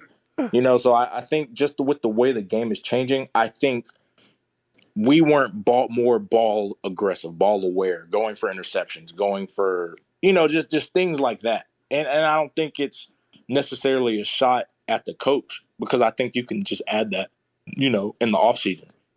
And I'm not going to let you single out Coach Gibbs either, because I know for a fact that he is a great defensive backs coach. Absolutely, and I'm sure he is, because I'm not talking coaching, 30 years in the NFL, backs, you have to be good all around. Yeah, I mean, the guy knows what he's doing, and I mean, he's not stupid, and I feel like I have to add that because I know the guy very well. That's completely understandable. I agree, because again, that's the same way that I feel about Coach Travis Fisher. At Nebraska. Right. Like I'm like, there's no way. I used to tell those guys when I was up there, I'm like, there's no way you guys are listening, because I knew how he coached and I knew what was being said. Right. I said, there's no way you guys are doing what he's telling you, because I was in your shoes, and the same way I would done it, I would have made this play, and y'all aren't doing it because y'all aren't listening. Like, I know that for a fact. So I completely get it. Like, for defending your coach, like, I get it. So that's where I say it has to be 50%. I wasn't talking to you in general, by the way. I was just saying in general, I'm going to defend Coach Gibbs. Oh yeah, and I think Roger knew that by prefacing it with exactly. Well, that's why I prefaced it, because I knew you had a connection to him, because we've talked about it during the podcast. Is your experience with him, and when we were talking about, okay, are they focused on the hands? Are they focused? He was awesome then, so I know that he's more awesome now. But I will say, he's probably not the. I guarantee you that he is not the participation trophy type coach. One of the guys that will, baby you. He's not that kind of a guy. So if you don't like to be treated like an adult and treated like a man, you're not going to do very well in his system. Yeah, which again, is it Deion Sanders level or no? I don't know what I mean, not quite I don't know that. if you guys probably saw that Colorado not video. Not that probably, but I believe every. I coach just is know that he's pretty hard nosed, and Yeah. he'll tell you like it is. He won't mince words, and if you can't adjust to that, if you can't deal with that, you don't belong playing for him. But again, I think as a DB, that's football though, man. That's reality. And reality kids is should know that at this point. You know what I'm saying? Like, you have to know that if you're playing college football at this point, that you're going to have coaches. Some of the best players that like I've ever seen, though, like just in college, they can take hard coaching. They can take being critiqued. As great as they are, if they mess up, you have to. The coach would rip them the exact same way they'd rip other players that weren't as good. No matter if you have a C on your uniform or not, you're getting the same thing. Like that's what kids need. That's what these kids should be what kids want as well. Well, listen, nowadays kids just want handouts. They want everything made easy. That's where there's a clash. That's what I'm saying there. but like I was saying, like again, that's why I don't solely blame a coach for the performance of a player. Just like I don't solely give the coach the credit for the performance of a player if they're playing well. You know, at the end of the day, the guys have to make plays. There's no way you can tell me, because we watched them for 12 games, you know.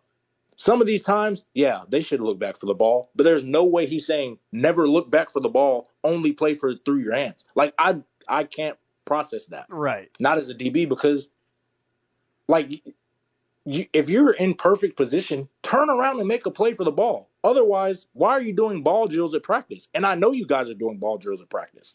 Like, I know it's happening because that's what 2022 college football is. That's what football is.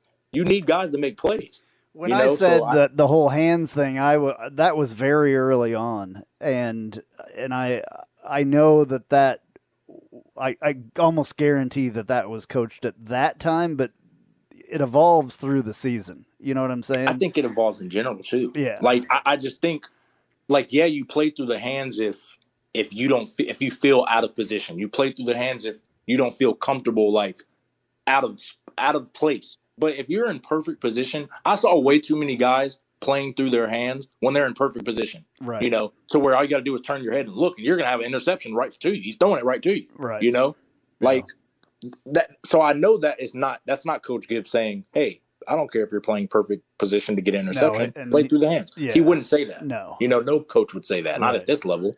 Yeah. So that's where I put blame on the players. Like, hey, you guys are in perfect position, but you guys aren't finishing the deal. Like, yeah, you might get a PBU, big whoop. Now it's second down instead of third down.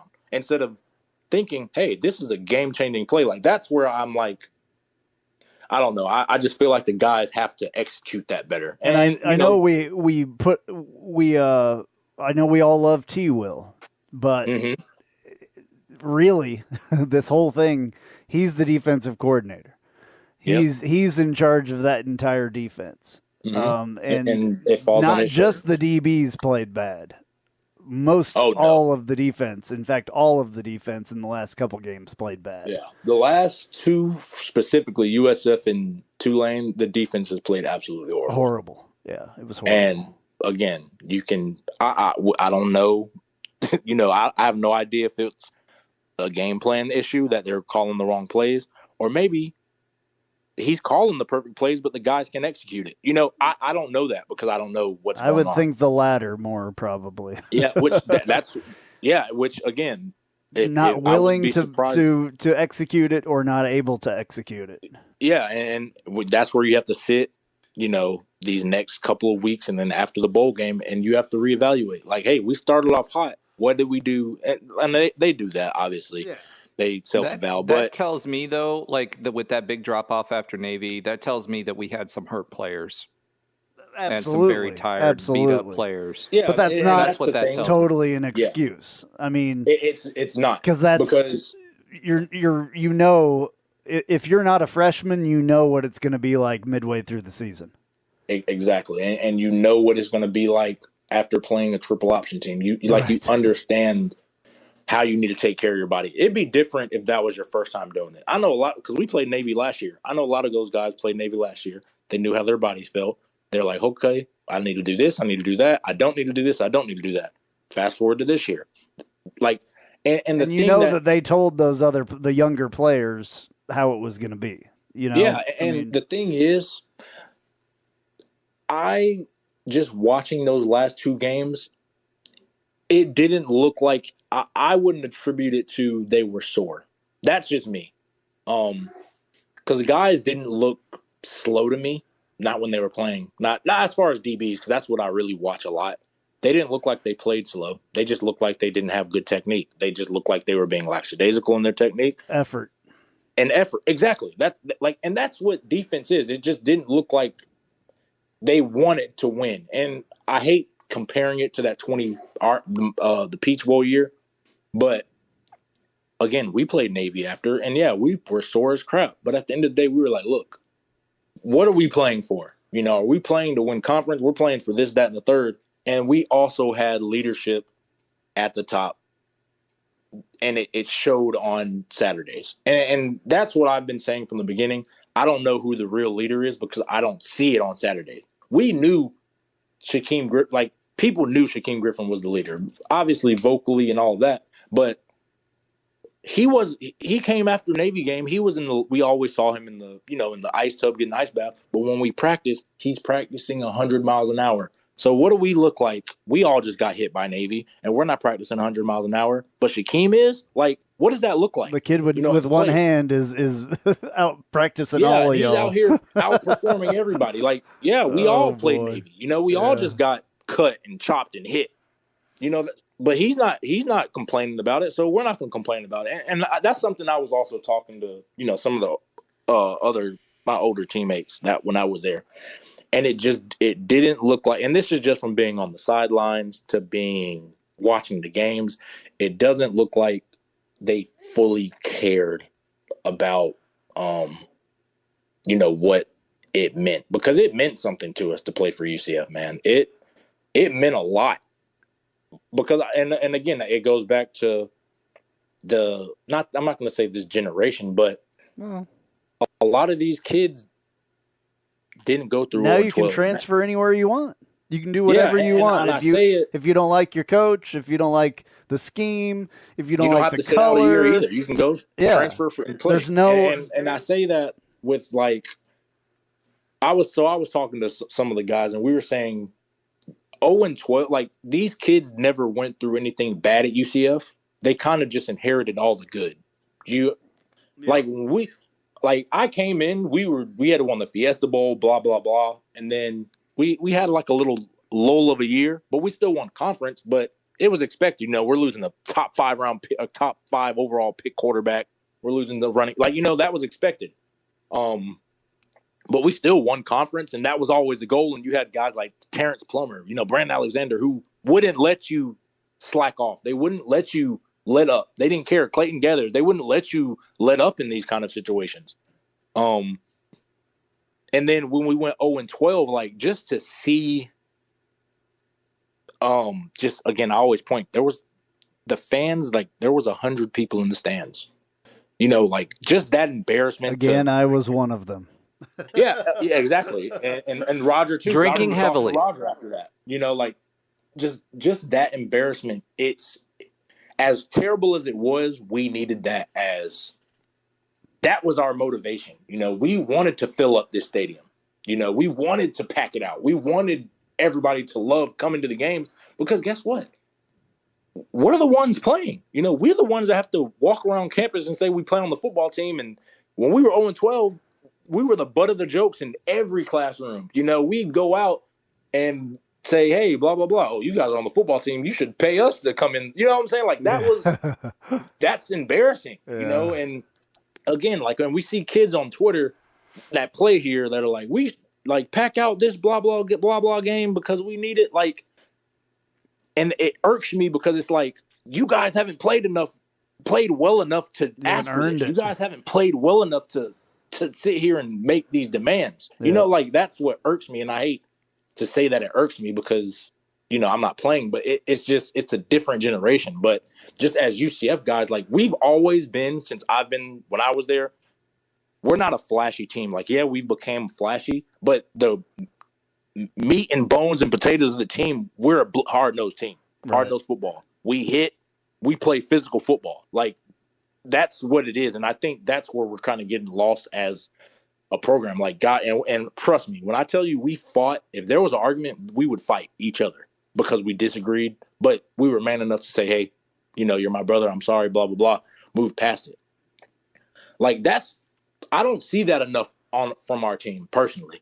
And like, you're still seeing it from the guys that were on those teams. Like, from years past, you're seeing guys actually talk about it.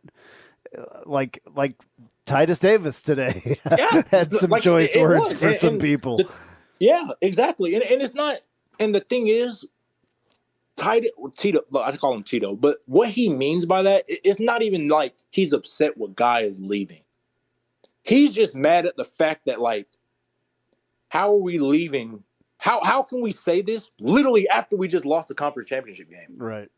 Like how can this be what's on your guys' mind when we've lost all of these games this year and we've fallen short of our goal? Why is the first thing on our mind, let me just post this to transfer? You know what that means? That might means be that these guys exactly have been thinking about this the whole time. Yeah, and that might be exactly why we lost that conference game.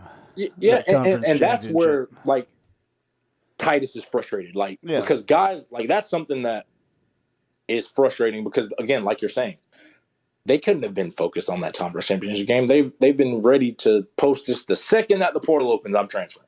Yep. Like, I don't know. And that's what's sad about it, I guess, because I've seen the highest of highs, I've seen the lowest of lows, but I saw what it took to get to both, for better or for worse. Like, I saw how hard all the guys worked. I saw the pain in some of the guys' eyes when we were losing every week. We practiced so hard just to go out there and get killed every week. Like, I saw how much it hurt. Even those seniors, like, who wants their senior year to be, you don't win a single game? Like, I still talk to some of those guys that were on that team that were seniors, and they say it haunts them to this day. Like, that motivated us younger guys, because I was a freshman.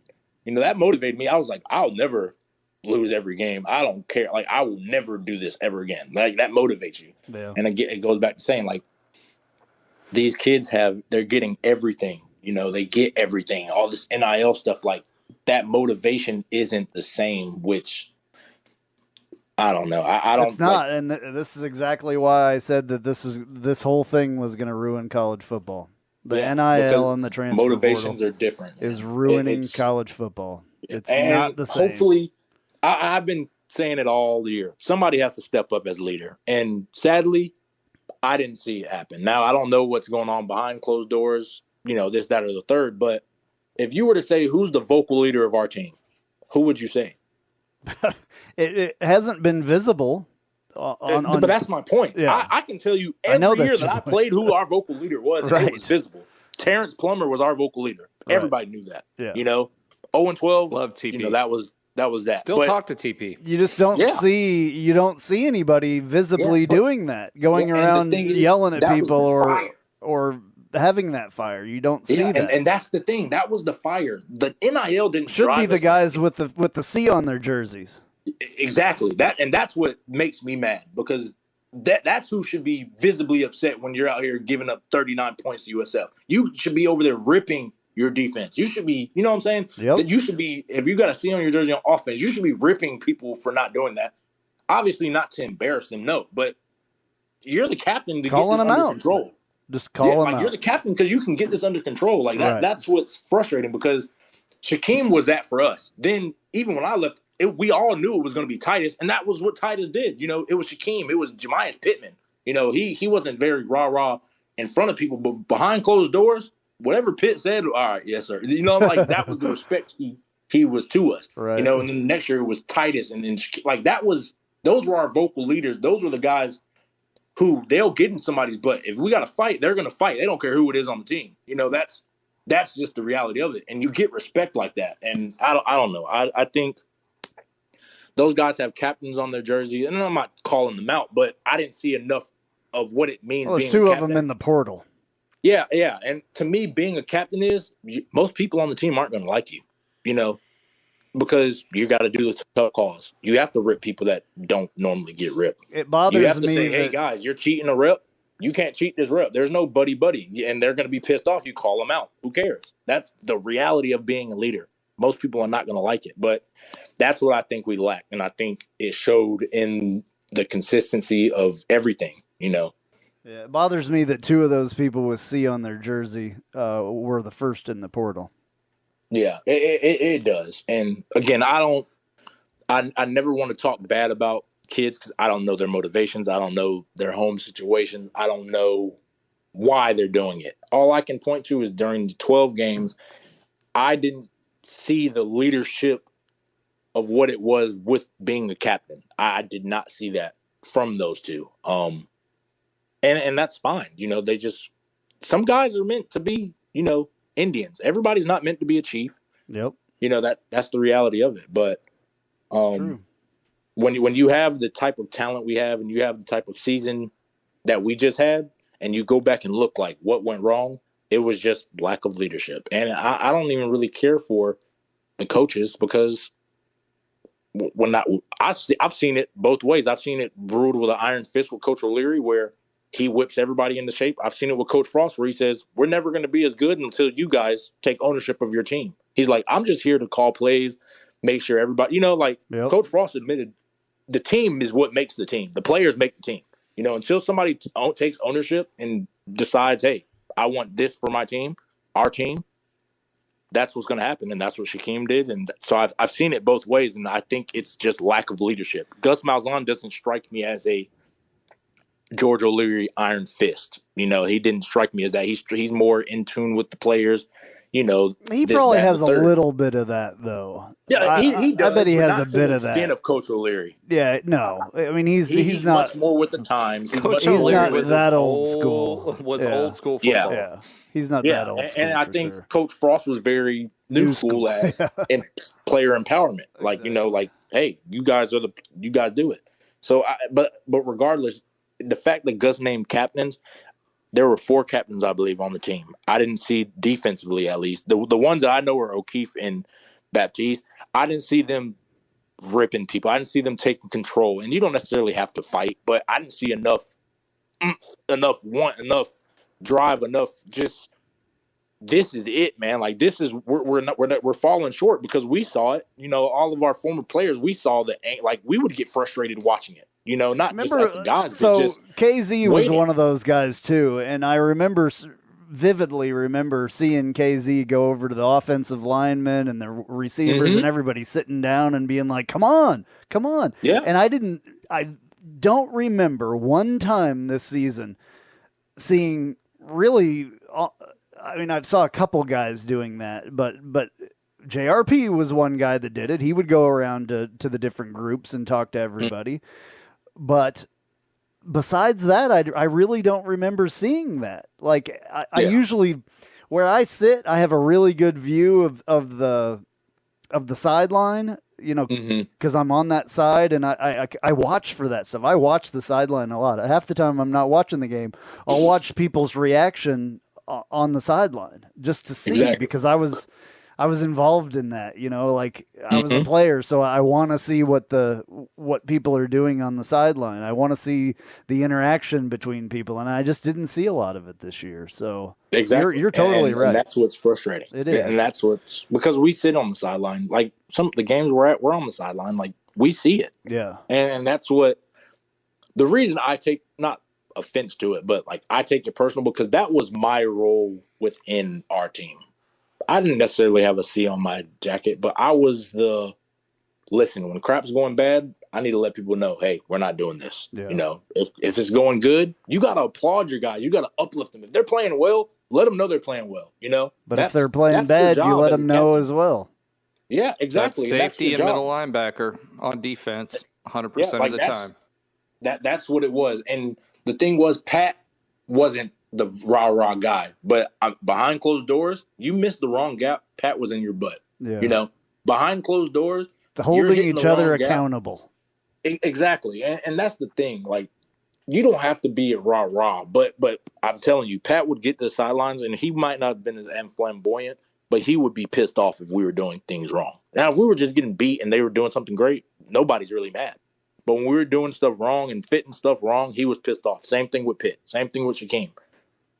That's just how it is. And when again, I was playing, you laughed or smiled when we were losing, and somebody was up in your face. Yeah, like I don't. You couldn't even have a good time on the sideline if we were losing. Like either Yeah, a coach or a captain or somebody would be up your ass. Excuse my Yeah, French, but it's not really French. That's just where I guess it's Changed tough to watch a little bit, maybe. Yeah, and it's tough to watch it because, again, I'm not saying NIL is all of it, but when you have so many other things to worry about non-football, like it's gonna suffer. So I don't know. I hate it for them, the kids, just because they don't get it. I guess not yet. Yeah. They might not ever. But maybe the Big 12. Maybe the Big 12 will be the first year of the Big 12 will be an eye opener to some people. Yeah. To some kids, and maybe that will change. So we were trying to, I remember at the beginning before we started, we were like, oh yeah, let's keep it within 35 minutes. We're at an hour 5, by the way. So we should probably put a cap on this for this week. Yeah, we can pick up on this later. And we'll be back before the bowl game and we'll be after the bowl game and all that stuff. So this definitely is not the last of Trey Neal that you're seeing. So and there will be a lot more. There'll be a lot more things that happen, and we'll have a lot more to talk about. Bowl time is always interesting. It's exciting in a way. Commits, with commits. We've got National Signing Day, the early National Signing Day coming up. There's all kinds of stuff. So it's not the end by any means. Thank you very much for joining us again. Really appreciate it. All year you've done an awesome job. Thank you so much. Really appreciate it. Oh, thank you guys for having me. It's been fun, and I love talking about it. At the end of the day, I just want I want to win, man. That's all that I care about. I don't care how we got to do it. And we come on here and critique, but at the end of the day, that's all any of us just want is just to win. Absolutely. All right, man. We will talk to you next time. All right. See you later. If you haven't figured it out yet, I love Tijuana Flats. I would love them even if they weren't a partner with us on the Knightline Sports Network. They have all kinds of great Tex-Mex food, and it's fresh, by the way. Made to order burritos, tacos, enchiladas, chimichangas, quesadillas, bowls, nachos, and taco salads. And if you haven't tried the queso, you are completely missing out. It is the best queso that I've ever had in my life. Absolutely hands down. And the sauce bar that they have, everything from wild to mild in there. Absolutely awesome, awesome stuff. Not only do I love the food at Tijuana Flats, but I love the company, a UCF-born company. And they give back to the community with the Justin Queso Foundation. So head to your local Tijuana Flats. Tex-Mex for everyone.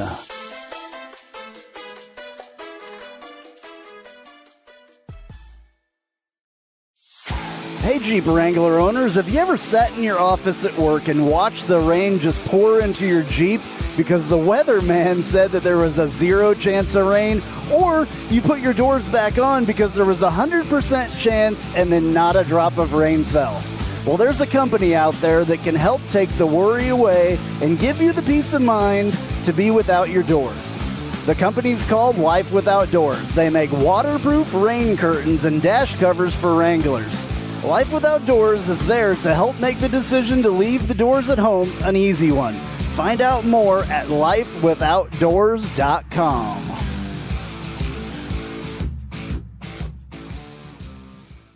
Spice up your company with homemade marketing services from Tasty Gravy Creative.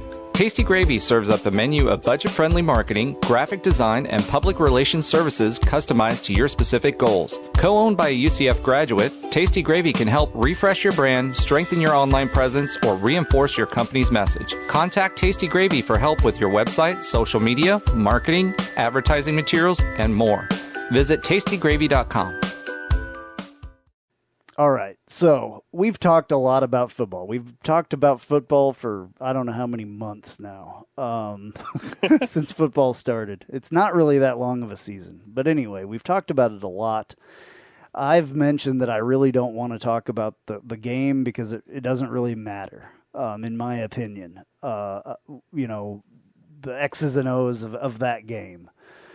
Let's talk about basketball. How about that, Ben? You're on here. You've been talking about football the entire time. You've done a great job talking about football. We know that it's not your main deal. Let's talk about basketball for a while, because our basketball team is doing pretty well, and having some pretty big victories out there, and some players are. There's a couple players, Hendricks. I mean, woo, Lord have mercy, that guy can play. Hopefully he's here for more than a year. This is my thought on him. So Ben, I know that I just kind of shoved this on you, but let's talk about basketball. Yeah, and you guys can feel free to jump in. But yeah, we're 6-2 on the season. The losses that we have are a very close 2-point loss that in a game that we had to come back, and almost pulled it off against Miami. And then we lost by 3 in double overtime to UNC Asheville to start the season. That was, again, in double overtime in a hard-fought game. But lots of overtime already this year. We have had 3 overtime. We have had 3 overtime games this season. UNC Asheville, I believe it was Oklahoma State in that Bahamas tournament, and then Samford, which was the game this past week. It was actually yesterday, so Sunday of this past week, because it was finals week. We had like a week in between the Miami game and this game against Samford, which is a team that, while most college hoop fans wouldn't think that we would have any type of issue playing against Samford, they have played a lot of teams very tough, including DePaul, which they lost a tight 1-2 prior to suiting up against us. But they started out their season 6-0, and they had been on a little bit of a slide since. I'm sorry? In overtime, they lost that game. To DePaul, yeah. So you're right. I didn't realize that was in overtime. I knew it was a tight one. But, yeah, again, so they pushed the DePaul to overtime. They pushed us to overtime. And they made a ton of tough shots this past Sunday in our 80-77 win, and to even, push us throughout the game. It was tight throughout the game. But at the end of the day, just to kind of speak more broadly of this team, Johnny Dawkins, since he's been with UCF, and even prior to being in UCF, he's always prided himself and wanted his teams to play hard and play excellent defense, and have that defense kind of create offensive opportunities on the other end.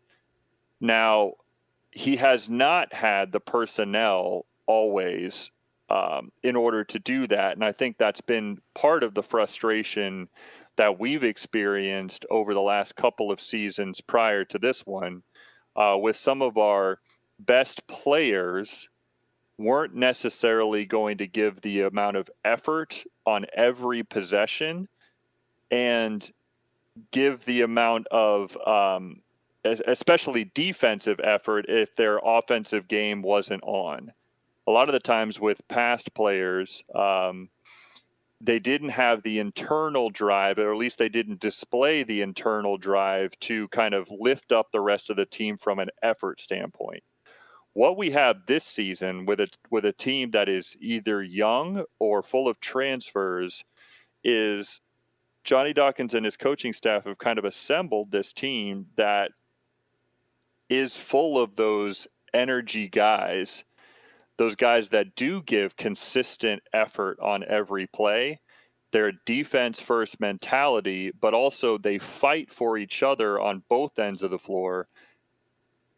And then you take that combination, and those players that I can mention offhand, Brandon Suggs, I think, is an epitome of that. Jalen Young, who has stepped up for Darius Johnson being injured and started at point guard this season, certainly wasn't supposed to be a point guard, the starting point guard, but he has done exceptionally well in the early season in DJ as DJ kind of comes back into the fold Darius Johnson is absolutely our leader. He kind of epitomizes those things that we're talking about. So it's great to see him come back and get healthy. And then you kind of take all of this combination of these players, and I could go on and on about mentioning each player individually, but then you add our highest rated recruit ever in Taylor Hendricks, who is, in my opinion, lives up to every bit of his billing coming in. I mean, he is long, he's athletic, he gets after it on both ends of the floor. He has an unselfishness about him. He makes the right plays. He moves well without the ball, as well as has the ability to attack the rim with the ball one-on-one. He can shoot from the outside. He's a true 3-level scorer. Can post up as well. I mean, in my opinion, he just kind of has it all. And on top of that, I think he has the character and the demeanor on the court that allows him to be kind of this humble star, just kind of be a beacon that, as you mentioned, Andrew, if he sticks around for longer than a year or two, I think he's the type of player that other top players in the country will come to UCF because he's here.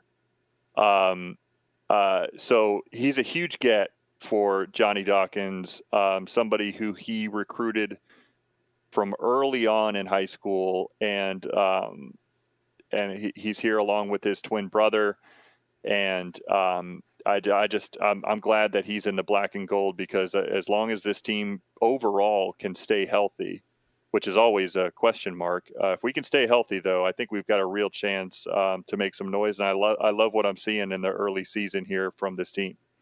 Yeah, it seems like they play with some heart for sure. Yes, and that's very important in any sport, but in basketball, I think it's something that is really big.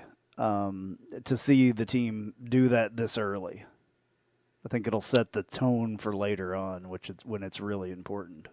Yeah, they play really hard for each other, which is great to see. They seem like they're genuinely interested in giving maximum effort on every play, because they play hard for each other. It's really fascinating to see how they're not even fully gelled yet, but they seem to be so. The chemistry seems to be there, because they seem to be genuinely.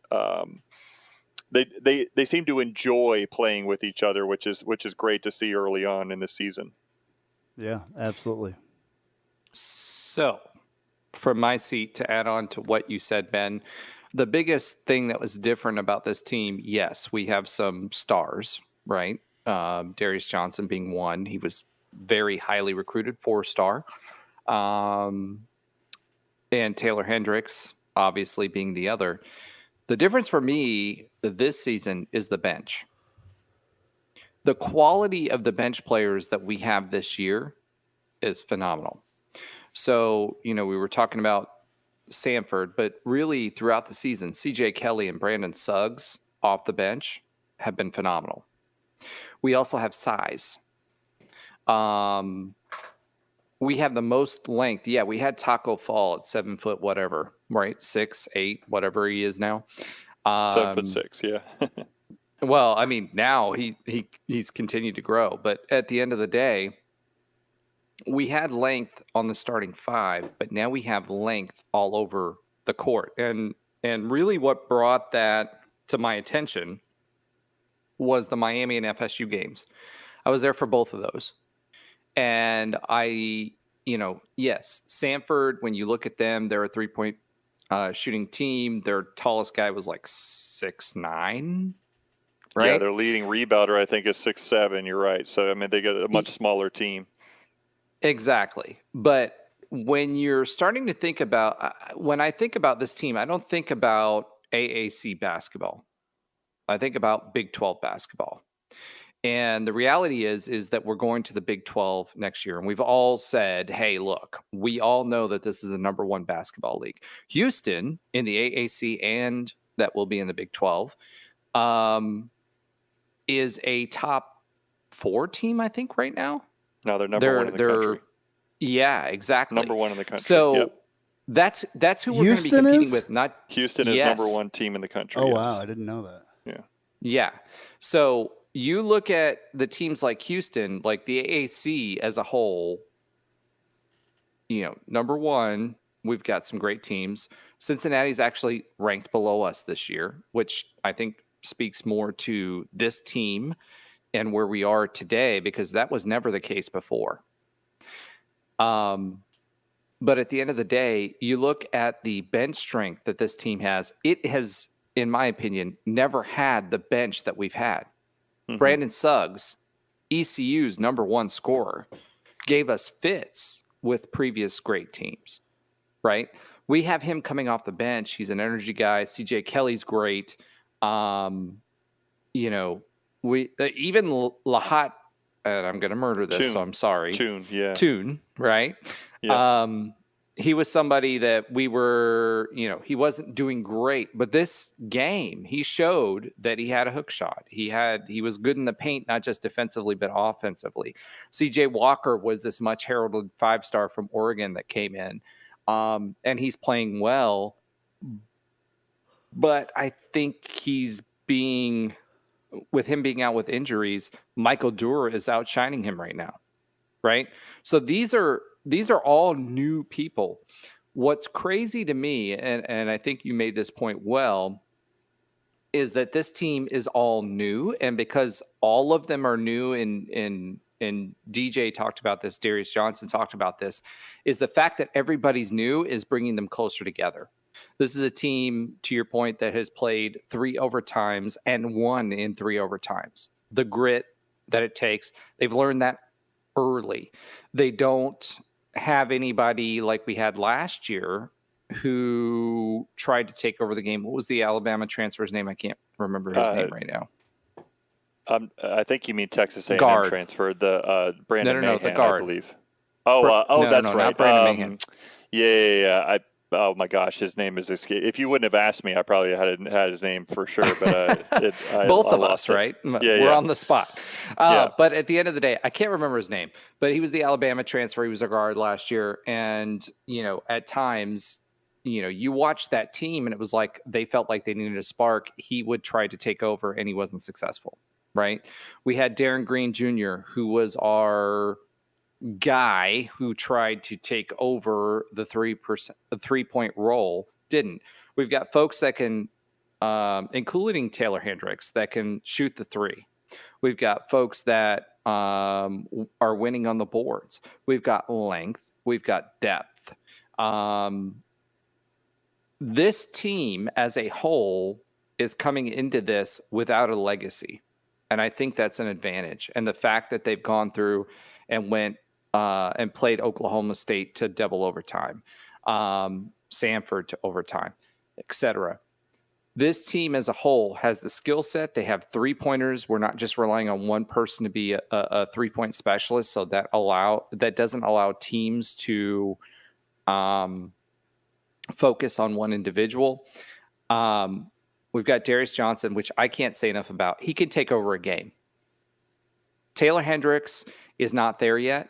But when Taylor Hendricks did that early, when Darius Johnson was injured, but he never really took over the game. Darius Johnson is BJ Taylor on steroids. And I love BJ. I talked to him after a game the other day. I posted it on Twitter. BJ Taylor's amazing. He's doing great in his broadcasting role, and I'm happy for him. But Darius Johnson is on another level. And he's going to give, and yes, he's playing off the bench because of his injury, but he's going to give Taylor Hendricks that view and how to take over a game. Taylor Hendricks has not reached his potential yet. So you've got Darius he's not Johnson. Even close, which is the exciting thing about it. Yeah. 3 weeks in a row as the freshman player of the week in the American already. His first 3 weeks of the season. It's wild. As a freshman, yes, guys. So both of us, you having played for UCF, I've played semi-pro. I recognize what I see in him, right? And Taylor Hendricks is just going to learn from Darius Johnson on how to take over the game and when to take over the game. So You saw pre-Darius Johnson. You saw him coming in.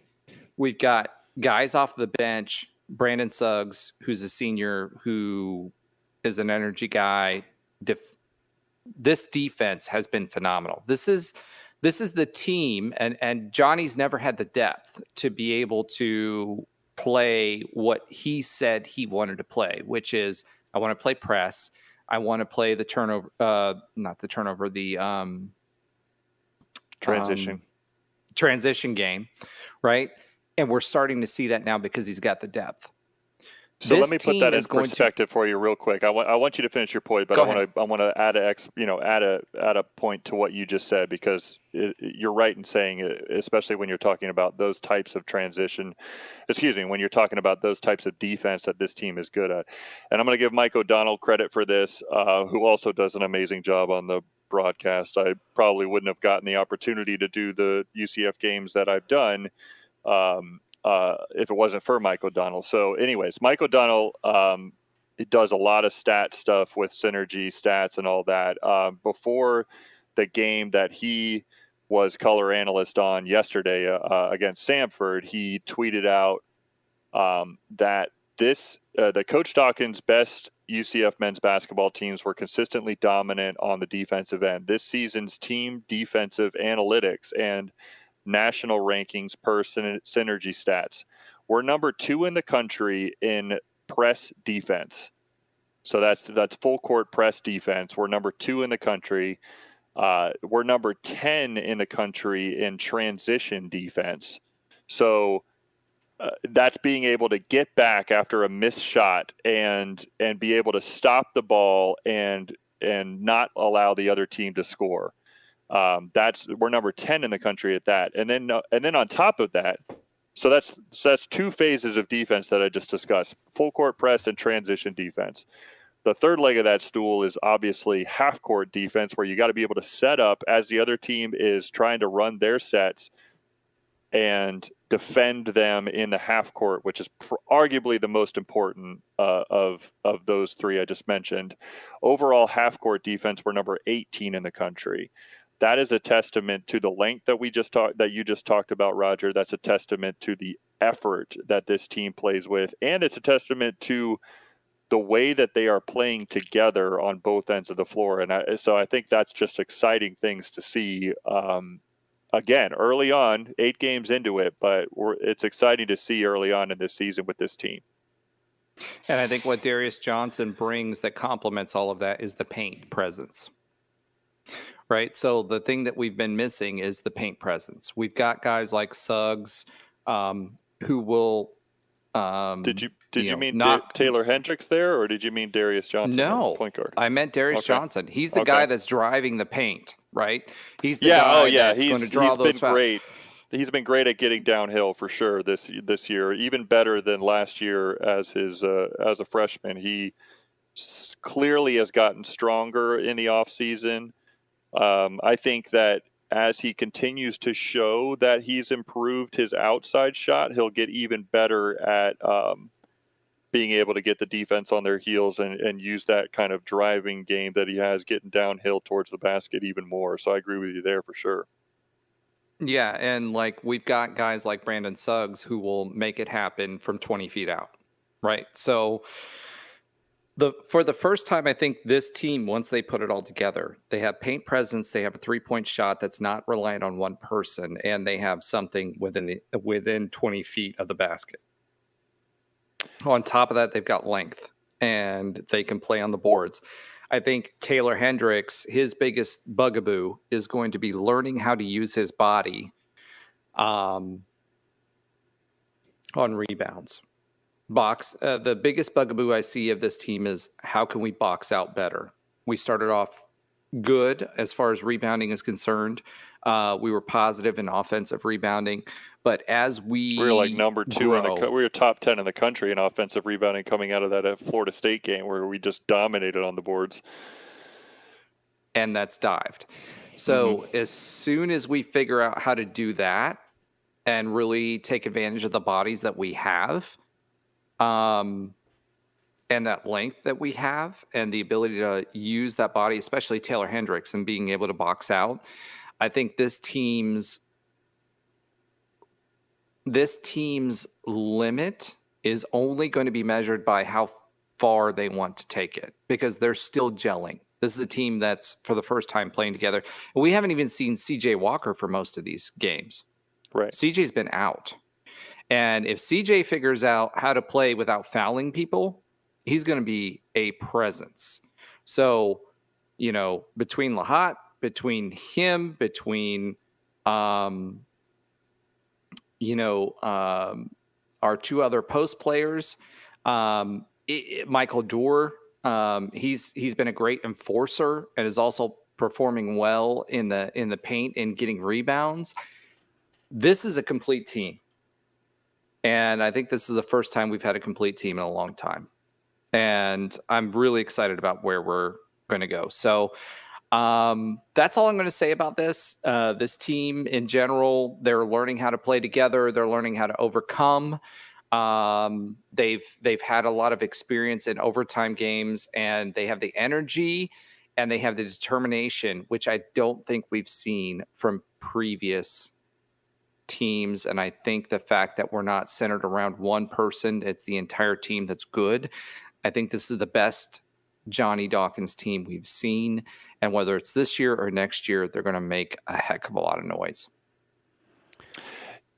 Yeah, and I think the last thing I'll just kind of reinforce one of your points about depth is yesterday against Samford, we played 11 players in the game, but CJ Walker didn't dress because he's injured. That's a player that probably towards the, once he comes back 100% healthy, he'll be a starter. So that's a starter that's out, and we still played 11 players yesterday. Darius Johnson did not start. He hasn't started yet this season because he's still kind of making his way back from injury. He played 28 minutes yesterday. So as this lineup starts to settle, as the team gets 100% healthy, and Darius Johnson, makes his way into the starting lineup, it'll be interesting to see how Johnny Dawkins manages the play of Jalen Young. I don't anticipate his minutes to go down significantly because he has played so well at the beginning of this season, and I think he's done a great job as somebody who had to step up in a big way because he was not going to have He's a shooting lot guard on his shoulders. Who had to play point. Right. He was not going to have a lot on his shoulders prior to this, or going into this season, and then Darius Johnson went down, and he had to step up in a big way. I think CJ Kelly started yesterday. I think he's somebody that would be great coming off the bench, and so it'll be interesting to see what the lineups and how he uses this personnel, because we do have true depth, to your point, this season. I think we've thought we've had depth in the past, and whether it be injuries or actually, poor performance of certain players, like maybe we kind of, it looked like a little bit of fool's gold, but it does seem like we have some true depth here where we can play a lot of different personnel. I think we'll settle into the starting lineup that works for us, and Johnny will be consistent with that once we kind of get 100% healthy. But it is great that we have a lot of pieces that can come in and contribute and play into matchups very well. And the most important thing is, I think that there will be no energy drop off, which is going to be really important to the success of this team. All righty. Well said. Yeah. And you asked for basketball, Andrew. You just got some basketball. No, right yeah, there. it's perfect. I It's know. awesome. We unloaded. No, it's perfect. I appreciate it because we've neglected it completely. So I'm glad that we got that in there. Yeah, sure. and I'll just say one more thing, just to give the listeners a preview of what's coming up this week. So we have another week off of games. Last week we were off because of finals. This week we just have, just scheduling. We'll play on Sunday again. So this coming Sunday, the 11th, it'll be on another ESPN Plus game at noon. We're going to play the Tarleton Texans at home. And I'm not going to preview that team because I don't know anything about them. But they're actually good. They are 5-3. They are 5-3 on the season to start out, and so we're going to play the Tarleton Texans at home at noon on ESPN Plus, and I believe again that game. Yep, that game is on this coming Sunday at noon. So we got another early one on Sunday. Hopefully we get some fans in the arena, and it should be a good game. I'm Jeff Allen. Join me each and every week on the Knightline Sports Network for the AAC Report. We bring you in-depth coverage of each school in football, basketball, baseball, softball, soccer, golf, tennis, and more, as well as bring you insider interviews and focus in on the biggest games and news of the week. That's all right here each week on the AAC Report, only on the Knightline Sports Network. Welcome to the Tijuana Flats Hot Take of the Week. Visit TijuanaFlats.com for takeout or delivery, or visit your local Tijuana Flats. Tex-Mex for everyone.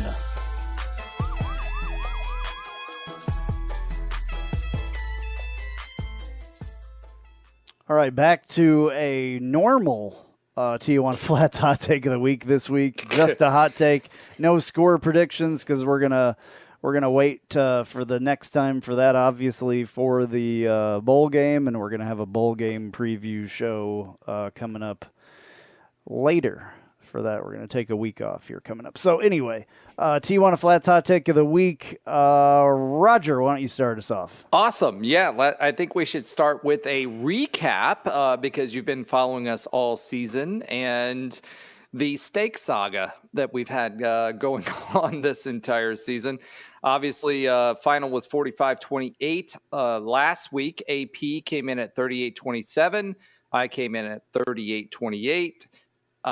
Ben came in at 34-30. And Trey came in at 31-28. So we were all pretty close. Unfortunately, and I'm going to say that for my own pocketbook, AP came in number one. I think this was his best take of the season, 8 points off.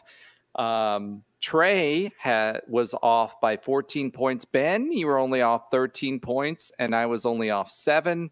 Had we got that last touchdown at the end, unfortunately would have been right on point. So for the season, AP, you are bringing up the caboose, so you don't have to worry about steak for 298 points.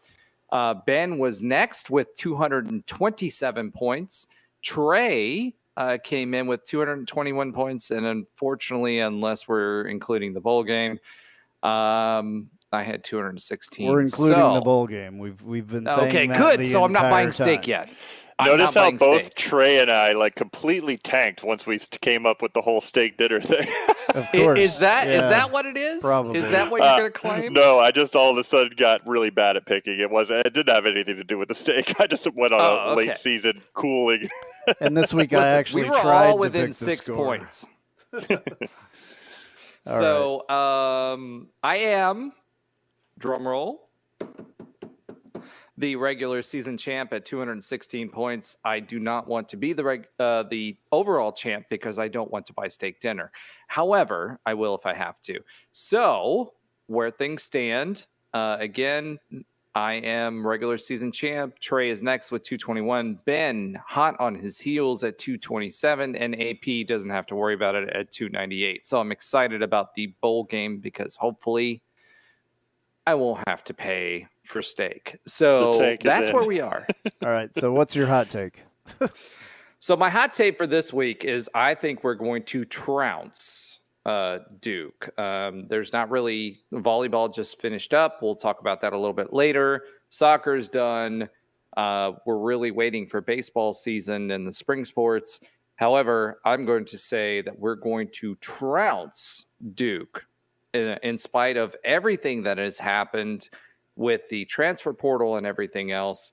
I will give my score prediction and wait on that until next time that we get together. However, we're going to trounce Duke by 2 scores. Okay. Ben? So I think I'm going to stick with basketball since you got me fired up with some basketball earlier there. We have 4 games left until we get into our conference schedule. As we said earlier, we're sitting at 6-2 with some good wins already. But these next 4 games, these last 4 games of our out-of-conference schedule are very tough. Tarleton, we just talked about that they actually do have a good record, and they are tougher than their name would suggest. Then we go at Ole Miss, and then we have Missouri at home, who is 9-0 on the season. Oh, we have to beat them. Yeah, I know that you don't like Missouri, that's for sure. So they're 9-0 on the season. They're going to be ranked very soon. And then Stetson, who has actually done very well this season, has had some good good wins already, and that's Donnie Jones coming back into our place. So that's going to be interesting as well. Yeah, so those 4 games, I'm going to say I'm not going to go as hot as fiery hot as to say that we're going to go 4-0, but I am going to go hot enough to say that we're going to go 3-1 over these next 4 games, and roll into conference, strong and confident, because we're going to be right in the thick of it with starting out with Wichita State, and then we have to go at number 1 in the country, Houston, on New Year's Eve. So that's we're getting right into the American play after these next 4 games. So a tune-up it is, that's for sure. We're going to have to play strong and play well so we can have momentum going into conference. So 3-1, that'll be a 9-3 record going into conference play. Alrighty, I'm going to stick with football, and I'm going to say that with National Signing Day, the early one coming up, since there's 2 of them now. The early one is coming up, and I'm going to say we're going to have some surprises on National Signing Day, and we are going to actually sign our first 5-star this year. Ooh, that is my... I want yours to come true. Yeah, that is my prediction. That's what I want for Christmas. I think the Big 12 is really a big deal on recruits' minds. And I just feel like now is the time, and it's going to happen. So that is mine. And now, news and notes from the world of UCF sports.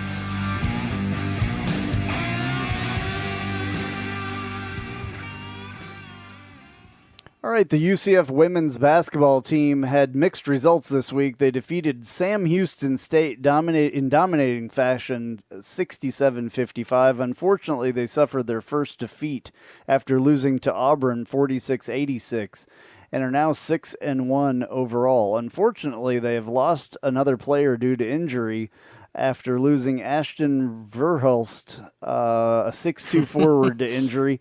They will next play Seton Hall Sunday, September 11th at 3, or September. That automatically goes to September 11th anytime I see the 11th. December 11th at 3 p.m. All right, as expected, the Rose Bowl was cowed into submission after losing their battle, much like the Kansas City Chiefs against the Bengals. Again, Roger writes all these. Yeah. The KnightBengal himself wrote that one. With the college football playoff terms for expansion. This means the 12-team playoff will happen within 2 years. There are many details to sign off on, but the framework is in place. Finally. Yes, I'm excited about that. Congratulations are also in order for UCF center Matt Lee. He earned a spot on the Remington Trophy watch list after allowing 0 sacks in 435 pass blocking snaps and 2 QB pressures in 2022. He rated a 91.0 pass blocking grade and 77.4 offensive grade, according to PFF. Congratulations to Matt, a true hometown hero from Oviedo, who also turned down the Cows. All right. Congratulations to the women's volleyball team for making it to the Sweet 16 after sweeping Yale 3-0. Unfortunately, the team lost to Penn State 3-1 after a hard-fought second set. It was a great season for a special team, and we wish them well as some of its members move on. This was only the second loss of the season for the team. Man, they had an incredible year. Very, very well cool done, ladies. That they had. Listen, if you only have 2 losses for any team at the collegiate level, that is special. All right, that will do it for Knightline 285. I'm Andrew Phegley. And I'm Roger Phipps. And I'm Ben Stout. Go Knights! Charge on. Charge on. UCF, charge on to the field with our spirits.